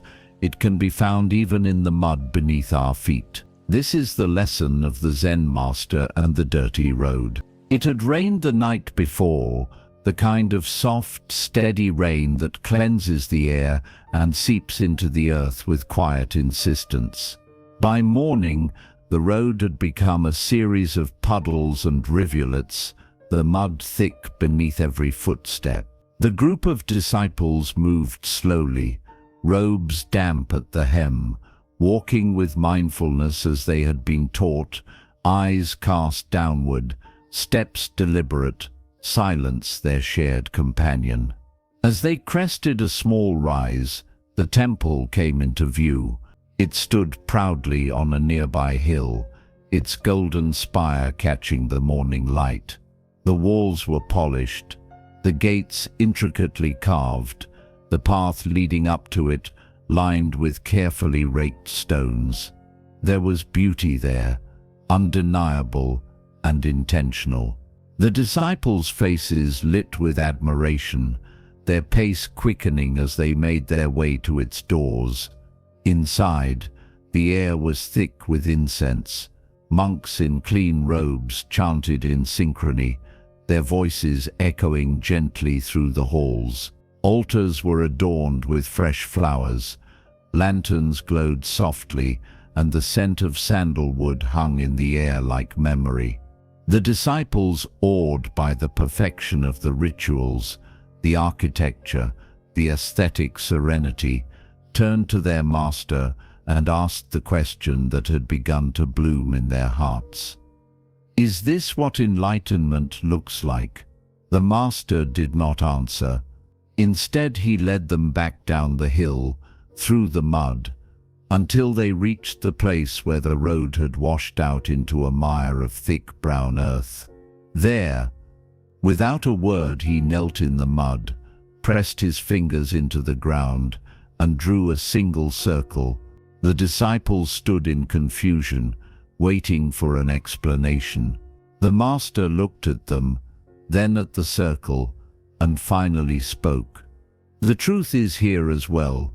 It was not a dismissal of the temple's beauty. It was not an indictment of ritual or form. Rather, it was a reminder, a gentle, unshakable reminder that awakening does not belong to palaces or ceremonies, that wisdom does not live only in the pages of sutras or in the rhythm of sacred chants, that the mud under your feet, the discomfort in your knees, the wind that stings your eyes, all of it is part of the path. All of it is the path. Zen is not about finding the perfect place, the perfect conditions, the perfect silence. It is about realizing that the imperfect, the inconvenient, the overlooked, that which we step over or try to clean away, is also holy. The circle in the mud is not a symbol to worship. It is a mirror. It reflects back our tendency to separate, to divide the sacred from the mundane, the spiritual from the ordinary, the beautiful from the messy. But Zen collapses those divisions. It places the temple and the mud in the same breath and says, look again. There is a Japanese aesthetic called wabi-sabi, which teaches us to see beauty in imperfection, impermanence, and incompleteness. A cracked teacup, a crooked branch, a wall with peeling paint. In these we do not find brokenness, but depth, not decay, but truth. And so it is with our lives. We long for polished moments, clean, composed, harmonious. We seek peace through order, through control, through achieving a kind of mental or emotional neatness. But life in its truest form resists such tidiness. It spills, it splashes, it crumbles, and sometimes what we most need to see cannot be seen from the altar, but only from the earth. Tonight, think of the places you consider unworthy of your attention, places in your body that ache, corners of your memory that are stained, feelings you've labeled as unspiritual. Think of the muddy patches you avoid, both inside and outside. And now, with the Master's gesture in your heart, kneel there. Place your hands into the mess. Draw a circle, not to solve, not to fix, but to include, to remember that you are not here to ascend out of the world, but to return into it, more present, more open, more whole. The temple was not wrong, but it was incomplete. It needed the mud to remember its purpose. And you too do not need to become flawless to be awake. You do not need to wait for quiet to find stillness. You do not need to rise above your life. You need only to enter it more fully. The Buddha said, if you cannot find the truth right where you are, where else do you expect to find it? Let that be your invitation. The truth is not elsewhere. It is not waiting at the top of some metaphorical hill. It is in your breath, in the tiredness, in your limbs, in the memory that returns when you close your eyes. It is in the tea you drink, and the dishes you wash, and the pain you carry. The mud is not the opposite of enlightenment. It is its doorway, and the circle you draw there, with your attention, with your presence, is your practice. So sleep tonight, not in search of better thoughts, but in acceptance of this moment, exactly as it is. Let your pillow be your altar, your breath, your chant, and your stillness, the circle drawn in the quiet, sacred mud of your being. After seeing that wisdom can rise from the mud as surely as from the temple, we now return to the path of practice, where the external world challenges not our skill, but our inner clarity. In this next story, we return to the archer, who learns that true mastery is found not in control, but in surrender to the present moment. This is the deeper teaching of the master archer. They said he was a master of the bow, a man whose arrows never missed, whose presence stilled crowds, whose movements were so fluid that it seemed the wind itself had paused to watch. Kings had invited him to court, warriors had begged him for secrets, and students had followed him across mountains in search of the hidden technique that would transform their trembling hands into instruments of perfect precision. One such student, a young man, confident yet sincere, stood before him one morning, having finally reached the end of his long pilgrimage. The student bowed deeply, offering his respect, and then asked the question so many before him had asked, "Master, what is the secret of never missing?" The master did not speak immediately. He did not offer diagrams or adjustments to posture. Instead, he asked the student to meet him at dawn the next morning, at the edge of the eastern cliff, where the mist rose like smoke from the valley below. When the student arrived, he saw the master already waiting, bow in hand, standing at the very edge of the precipice. There was no railing, no target in sight, only space stretching out into infinity, and a sharp drop into silence. "Stand here," the master said. The student hesitated, heart thudding. He stepped cautiously toward the edge, every sense alive with fear. The ground felt uncertain beneath his feet. The wind pressed against his shoulders, and suddenly the bow in his hands felt unwieldy, alien, unfamiliar. "Draw your bow," the master said. The student tried. His hands shook. His breath caught. He raised the bow, aimed at nothing, and released the arrow. It veered wildly. He tried again. The result was the same. Misdirection, panic, failure. "I don't understand," the student gasped. "I know the form. I've practiced for years. Why can't I hit the mark?" The master's gaze did not waver, because when you shoot from safety, he said, you aim only at the target.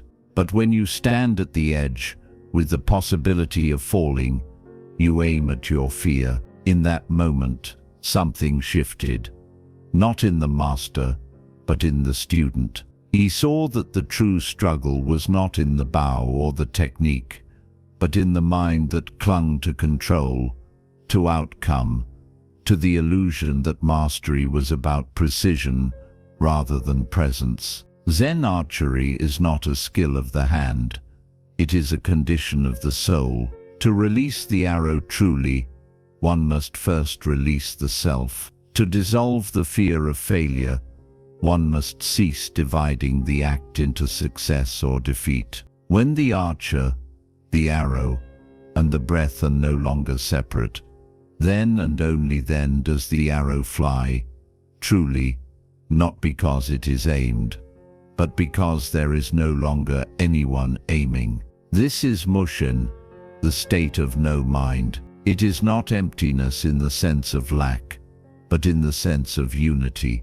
No observer, no observed, only the act itself unfolding in perfect harmony with the moment. Most of us stand at the edge every day, not with a bow, but with decisions, with words left unsaid, with actions postponed. We fear the fall more than we desire the flight. We grip too tightly. We plan too carefully. We aim too deliberately. And in doing so, we fracture ourselves. One part of us holds the bow, another part analyzes the wind, and yet another whispers stories of doubt, of judgment, of imagined failure. No wonder the arrow misses. No wonder we feel distant from the life we're trying so hard to aim toward. Zen does not demand that we hit the target. It asks only that we become whole. When your attention ceases to divide itself, when your breath is in rhythm with your motion, when your thoughts no longer chase control, but abide in presence, then your action becomes true, whether or not it succeeds. And when you live like that, even the fall becomes a kind of flight. Tonight, think of the places in your life where you stand at the edge, where fear has made your grip tighten, where the desire to get it right has become louder than the desire to simply be. Perhaps it is in a relationship where you are afraid to speak your truth. Perhaps it is in a dream you have long deferred. Perhaps it is in the quiet conversation with yourself that you have delayed for years. Ask, what would it feel like to shoot without fear, not recklessly, but completely? What would it feel like to act, not from the fragmented mind that seeks praise or avoids blame, but from the whole self, rooted in now? The master did not teach by explanation. He taught by presence. His steadiness was the lesson, and so too can your presence become the arrow. Let go of perfection. Let go of the tight grip. Let go of the imaginary audience waiting to applaud or condemn. Just stand at the edge, breathe and release. Let the arrow be what it is, an expression of this moment, not a measure of your worth, not a symbol of your failure, just a flight through stillness and into whatever comes next. Sleep tonight as if you had already released the shot, as if there were nothing more to prove, as if standing at the edge was no longer terrifying, but simply natural.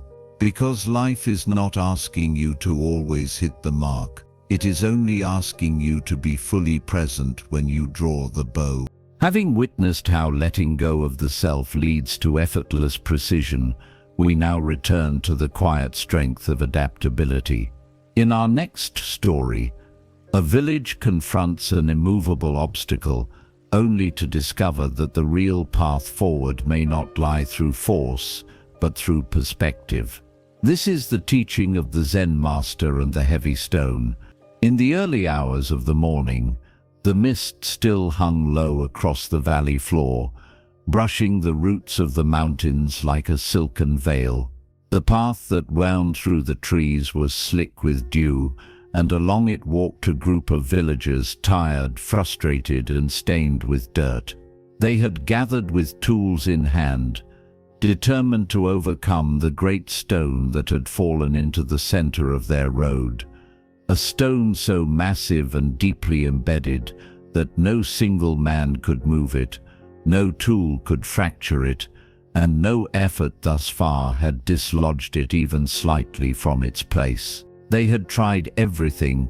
Ropes had snapped, planks had splintered, shoulders had ached, and each failed attempt added not only to their physical fatigue, but to a growing sense of irritation and helplessness. Why was it here? Why now? Why this burden, placed directly in the middle of their way? And so they stood in a circle around it, not working anymore, but simply staring, angry, exhausted, silently accusing the stone of a stubbornness it did not possess. It did not resist them, it simply was, and in being, it became the object upon which they projected all that they could not control. Then the monk arrived. He was not from their village, and no one had seen him approach. His robe was dusty, his steps unhurried, his eyes calm. Without asking permission, he walked around the stone once, slowly, observing it not as a problem to be solved, but as a presence to be understood. The villagers watched in silence, expecting either a suggestion or another failure. The monk stood still, then spoke softly, as if speaking more to the stone than to them. Why must it be moved? The question at first seemed absurd. Because it's in the way, of course. Because it interrupts the flow of carts and trade and plans. Because it shouldn't be there. But beneath those instinctive answers was something more subtle. Something the villagers hadn't considered, that the greatest obstacle they faced was not the stone itself, but their insistence that the road must remain exactly as it had always been, that progress meant forcing reality to comply with their design. The monk, without pushing or pulling, gestured toward the edges of the forest that bordered the path. With gentle effort and shared labor, he invited the villagers to clear a new route, a slight detour, curving softly around the stone, through a grove of slender trees and over a bed of moss-covered earth. It took time. It required cooperation, but it did not require resistance. And when it was done, the road continued, not as it once had, but as it could. The stone remained, but it was no longer in the way. This story speaks not only of roads and boulders, but of the human mind. For how often do we face what we call problems that persist, not because they are immovable, but because we have defined only one way forward, and that way refuses to yield? Zen invites us into a different posture, not one of immediate conquest, but of intimate inquiry. Not, how do I make this go away? But what is this showing me? Not, why is this happening to me?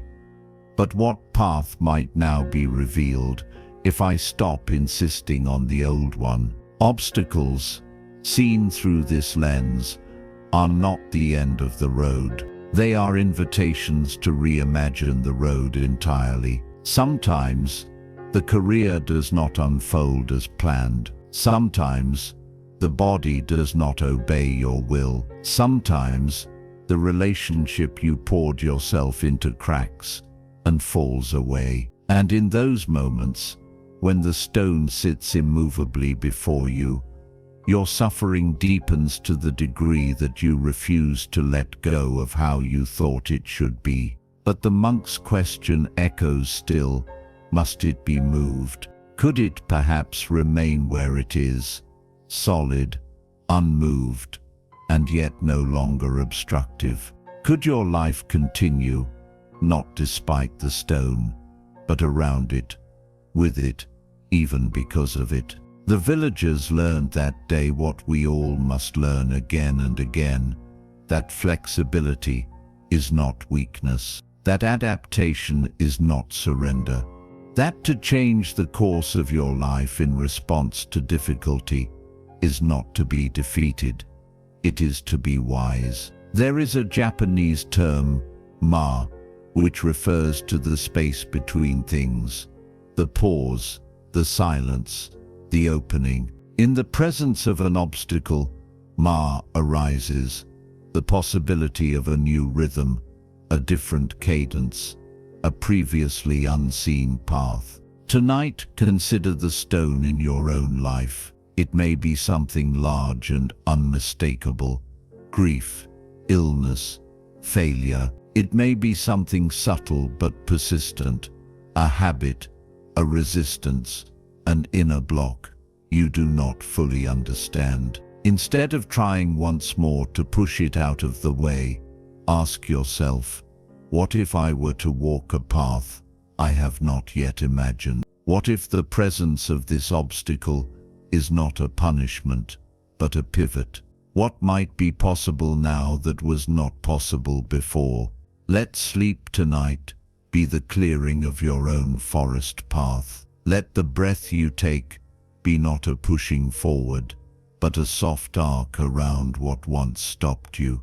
Let the stone remain, if it must, but let it no longer define the limits of your becoming. You are not stuck. You are only standing at the edge of a new possibility. After learning to navigate obstacles by shifting our perspective, we now return to the inner journey, where compassion and non-attachment meet.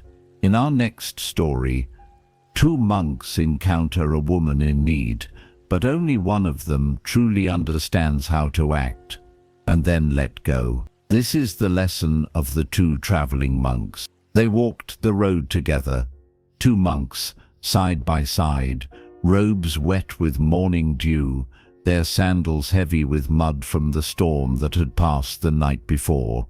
For a long while they said nothing, each step measured, each breath drawn in the way of those accustomed to silence as companionship. It was a silence not of absence, but of fullness, the kind of stillness that blooms between those who have spent many years walking the same path, speaking not with words, but with presence. As they rounded a curve near the forest's edge, they came upon her. A young woman in fine silk stood at the edge of a deep, muddy puddle that had overtaken the road. The water was thick and dark, and her hesitation was palpable. Her clothing was elegant and light, not meant for travel, certainly not for crossing such terrain. She looked at the monks with wide eyes, unsure how to proceed. Without hesitation, the older monk stepped forward. He gently lifted the woman in his arms, carried her across the mud, and placed her down on dry ground beyond. She bowed quickly in thanks, her voice soft, and continued on her way. The younger monk, surprised, tightened his lips. He said nothing, but his silence no longer held peace. Hours passed. They walked through meadows and under trees whose branches whispered with wind. But inside the younger monk, a storm brewed, a tension he could not quell. His master had touched a woman. He had broken a rule. He had crossed a line they had both sworn to uphold. And yet, he had done it without hesitation, without shame, as if it were the most natural response in the world. Finally, unable to contain his turmoil, the younger monk turned to his elder and asked, "Brother, we are monks. We took vows to avoid contact with women. Why did you carry her?" The older monk looked forward, his gaze soft on the path ahead. "I set her down at the edge of the puddle," he said. "Are you still carrying her?" The question did not sting, it did not accuse, it simply reflected. In that moment, the younger monk understood. He had carried the woman, not in his arms, but in his mind for hours. He had replayed the scene, judged it, wrestled with it, allowed it to disturb the stillness of his practice. While the act had passed long ago, he had brought it with him, fed it with his thoughts, given it weight, and shaped it into a burden.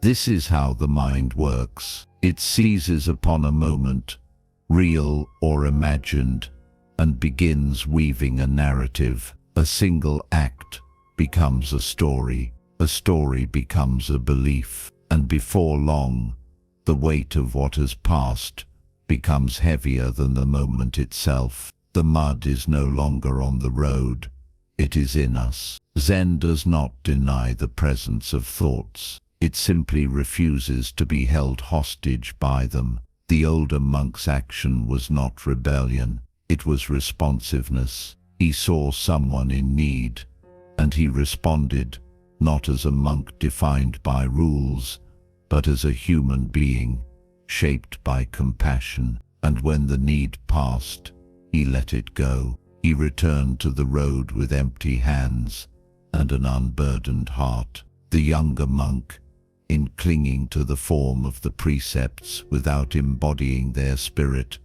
lost sight of the essence of the path.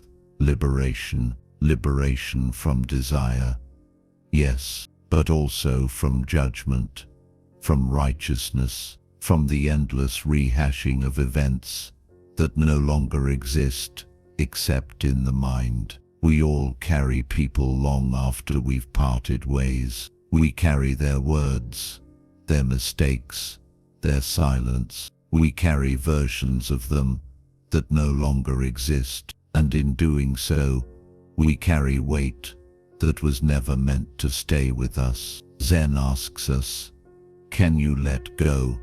Not just physically, but mentally. Can you recognize the difference between presence and preoccupation, between care and clinging? To let go is not to dismiss. It is to place something down and say, this is no longer mine to hold. Tonight, ask gently, what or who am I still carrying? Is it a misunderstanding, a moment of shame, a perceived failure, yours or another's? And ask, has it already ended? Was it left at the edge of the puddle, while your mind kept it alive long after? The monk's wisdom is not in his ability to act, but in his ability to release. That is the deeper discipline, not silence of the mouth, but of the mind, not the restraint of action, but the ease of letting go. You are not bound by the past, unless you continue to rehearse it. You are not defined by a single moment, unless you make it your identity. So tonight, as your head touches the pillow and your body begins to yield to sleep, imagine setting something down. Picture yourself placing a thought, a judgment, a weight by the side of the road.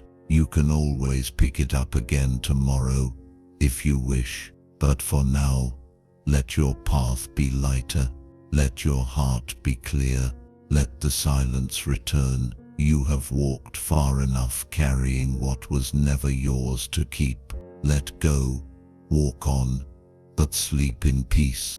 Having seen the power of letting go after compassionate action, we now turn inward, toward the subtle voices we so often overlook. In this next story, a quiet temple, a tiny cricket, and the sound of a falling coin remind us that wisdom doesn't always shout. Sometimes it waits patiently in silence. This is the story of the cricket in the temple. The temple was nearly empty that afternoon. A warm breeze drifted in through the high windows, stirring the incense smoke into thin, graceful spirals that rose and vanished, like thoughts in deep meditation. The old floorboards creaked beneath the weight of stillness. Somewhere beyond the prayer hall, a cricket chirped, its song subtle, repetitive, barely noticeable to those distracted by the formal beauty of the place. A young musician sat cross-legged near one of the pillars, his instrument laid across his lap, his mind crowded with questions. He had come not for answers but for silence, a silence he could no longer find in the noise of applause, in the corridors of comparison, or even in the music he once thought was his path to peace. He closed his eyes, hoping the temple's calm would enter him, soften him, quiet him, but the silence did not come. Instead, his mind flooded with sound, the memory of a discordant note, the fear of being forgotten, the echo of criticism whispered by those who never created anything themselves. He tried to focus on his breath, but even that seemed to pulse with restlessness. Then it happened, so quietly he almost didn't notice. A soft, high note, repetitive, insistent, utterly ordinary. The chirp of a cricket. At first he dismissed it, thinking it part of the outside world. But it was here, in the temple, tucked into the crack of an ancient wooden beam. The sound was not grand. It demanded no attention, and yet it was clear. True. The young man listened, breath held. Moments later, a different sound broke the air, a coin dropping to the floor, sharp and metallic. Heads turned, feet shuffled. Attention swerved like a school of startled fish, and the cricket kept singing. He turned to an elderly monk nearby and asked, "Why does no one hear the cricket, but everyone hears the coin?" The monk smiled with the calmness of one who had answered this question many times. "People hear what they are trained to listen for," he said. "We are taught to value gain, to attend to that which offers something in return. But wisdom speaks softly. It does not beg for your notice. It waits, sings, and disappears, whether you hear it or not." And there, in that response, the musician understood not only the cricket, but his own heart.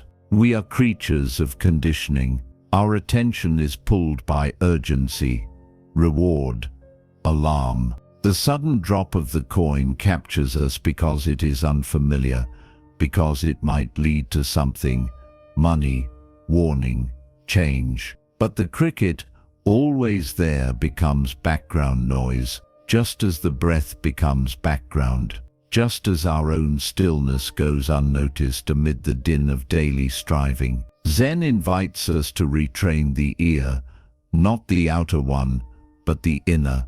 To listen not for what stimulates, but for what resonates. The cricket is always there. So is the quiet longing for peace. So is the soft wisdom in the body that whispers what the mind shouts over.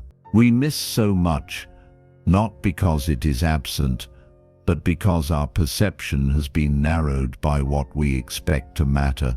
We wait for insight to arrive in lightning, in thunder, in enlightenment, like fireworks. But Zen comes more like dew, gathering quietly, unnoticed, until one morning you look down and realize your whole being has been covered in gentleness. Tonight, as you prepare to sleep, ask, what have I been listening for? Have I attuned myself only to praise, to danger, to distraction? Or have I made space to hear what is subtle?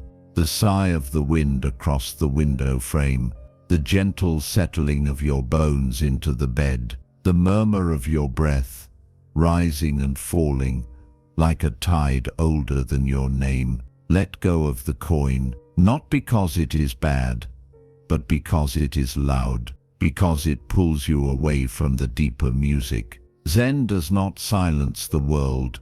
It helps you listen beneath it, to hear the quiet truth that has always been singing in the cracks. And the most beautiful thing, That truth does not need your recognition. Like the cricket, it sings because that is its nature, whether you listen or not. But tonight, if you choose to listen, truly listen, you may begin to hear the presence you've been searching for, not as a concept, but as a hum beneath your thoughts. You may realize that silence is not empty, it is full of unspoken wisdom, and that the most profound teachings are not delivered in sermons, but revealed in stillness. Let your breath be your guide. Let the world outside your skin fall away. Let your ears soften, your mind rest, and your heart attune itself to the subtle rhythm beneath everything. The cricket will keep singing, not because it wants anything from you, but because it too belongs to this moment, as do you. After learning to hear the soft voice beneath the noise, we arrive at the final turn in our journey. Not a conclusion, but a quiet return. In our last story, a Zen student comes with questions about restlessness and distraction, only to be led not toward answers, but into the simple fullness of now. This is the closing reflection of the Zen master and the strawberries. By now the journey has become quiet, not because there is nothing left to say, but because so much has already been said, not in words but in the spaces between them, in the rhythm of your breath, in the slowing of your thoughts, in the way your body has softened into the embrace of stillness. You have not merely listened to stories, you have walked through them. You have stood with monks at riversides, tasted strawberries on the edge of cliffs, touched the wisdom buried in silence and mud. You have breathed alongside ancient voices, not as a spectator, but as one who remembers something deeply familiar. And as this final story begins, it no longer seeks to teach or explain. It only seeks to return you to the truth that has been here all along, beneath the noise, beneath the seeking. There was a man who had carried a question his entire life. It was not a question of the mind, but of the heart. He had studied, wandered, listened. He had sought out sages, practiced disciplines, embraced silence, endured solitude. And yet the question remained, not loud, but persistent, like a breeze that never stopped brushing his skin. One day, weary and without destination, he sat beneath a tree, not to meditate or inquire, but simply to rest. And in the stillness of that moment, something shifted, not in the world around him, but in the world within. There was no thunder, no epiphany, no sudden answer, only breath, only the sound of leaves, only the presence of being itself. And in that, the question dissolved, not because it had been answered, but because the one who carried it had disappeared. He had returned gently, completely to himself. This too is your return. You have traveled far, not across miles, but through layers.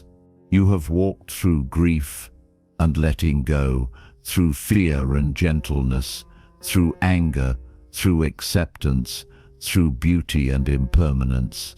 And now, the path no longer leads forward, it opens inward. There is no final gate to pass through, no final teaching to collect. There is only this breath, and this one, and this one, and the quiet knowing that you do not need to carry the stories any longer, not even these. You do not need to remember each parable or trace every teaching with perfect recollection. Their purpose was never to be retained, only to soften you, to slow you, to remind you that peace is not something you earn.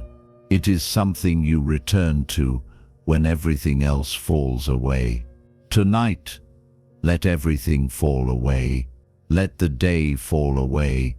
Its noise, its effort, its complications. Let the thoughts fall away, not by force, but by gently letting them drift, like autumn leaves, no longer held by the tree. Let the sense of being someone fall away, not because you are no one, but because you are far more than any idea of who you think you are. Let sleep come, not as a task, but as a natural unfolding. Let your dreams not be assignments, but invitations, soft journeys where the boundaries dissolve and the soul breathes freely. And if something within you still resists, still holds on, still fears, be kind to it. Let it know there is no rush, no need to fix, that even the parts of you that cling are worthy of your patience. You do not need to go anywhere from here. You are already home. This path was not a lesson, it was a remembering, a circle, not a line. And you have come full circle, not back to where you were, but to who you are. So sleep now. Let the body sink. Let the breath become shallow. Let the mind dissolve into the hum of presence. And know this, deeply, softly, eternally, you are not broken. You are not behind. You are not lost. You are simply returning. As the Buddha taught, peace comes from within.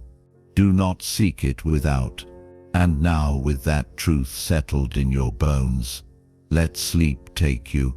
Let the stories rest. Let silence be enough. May your dreams be light.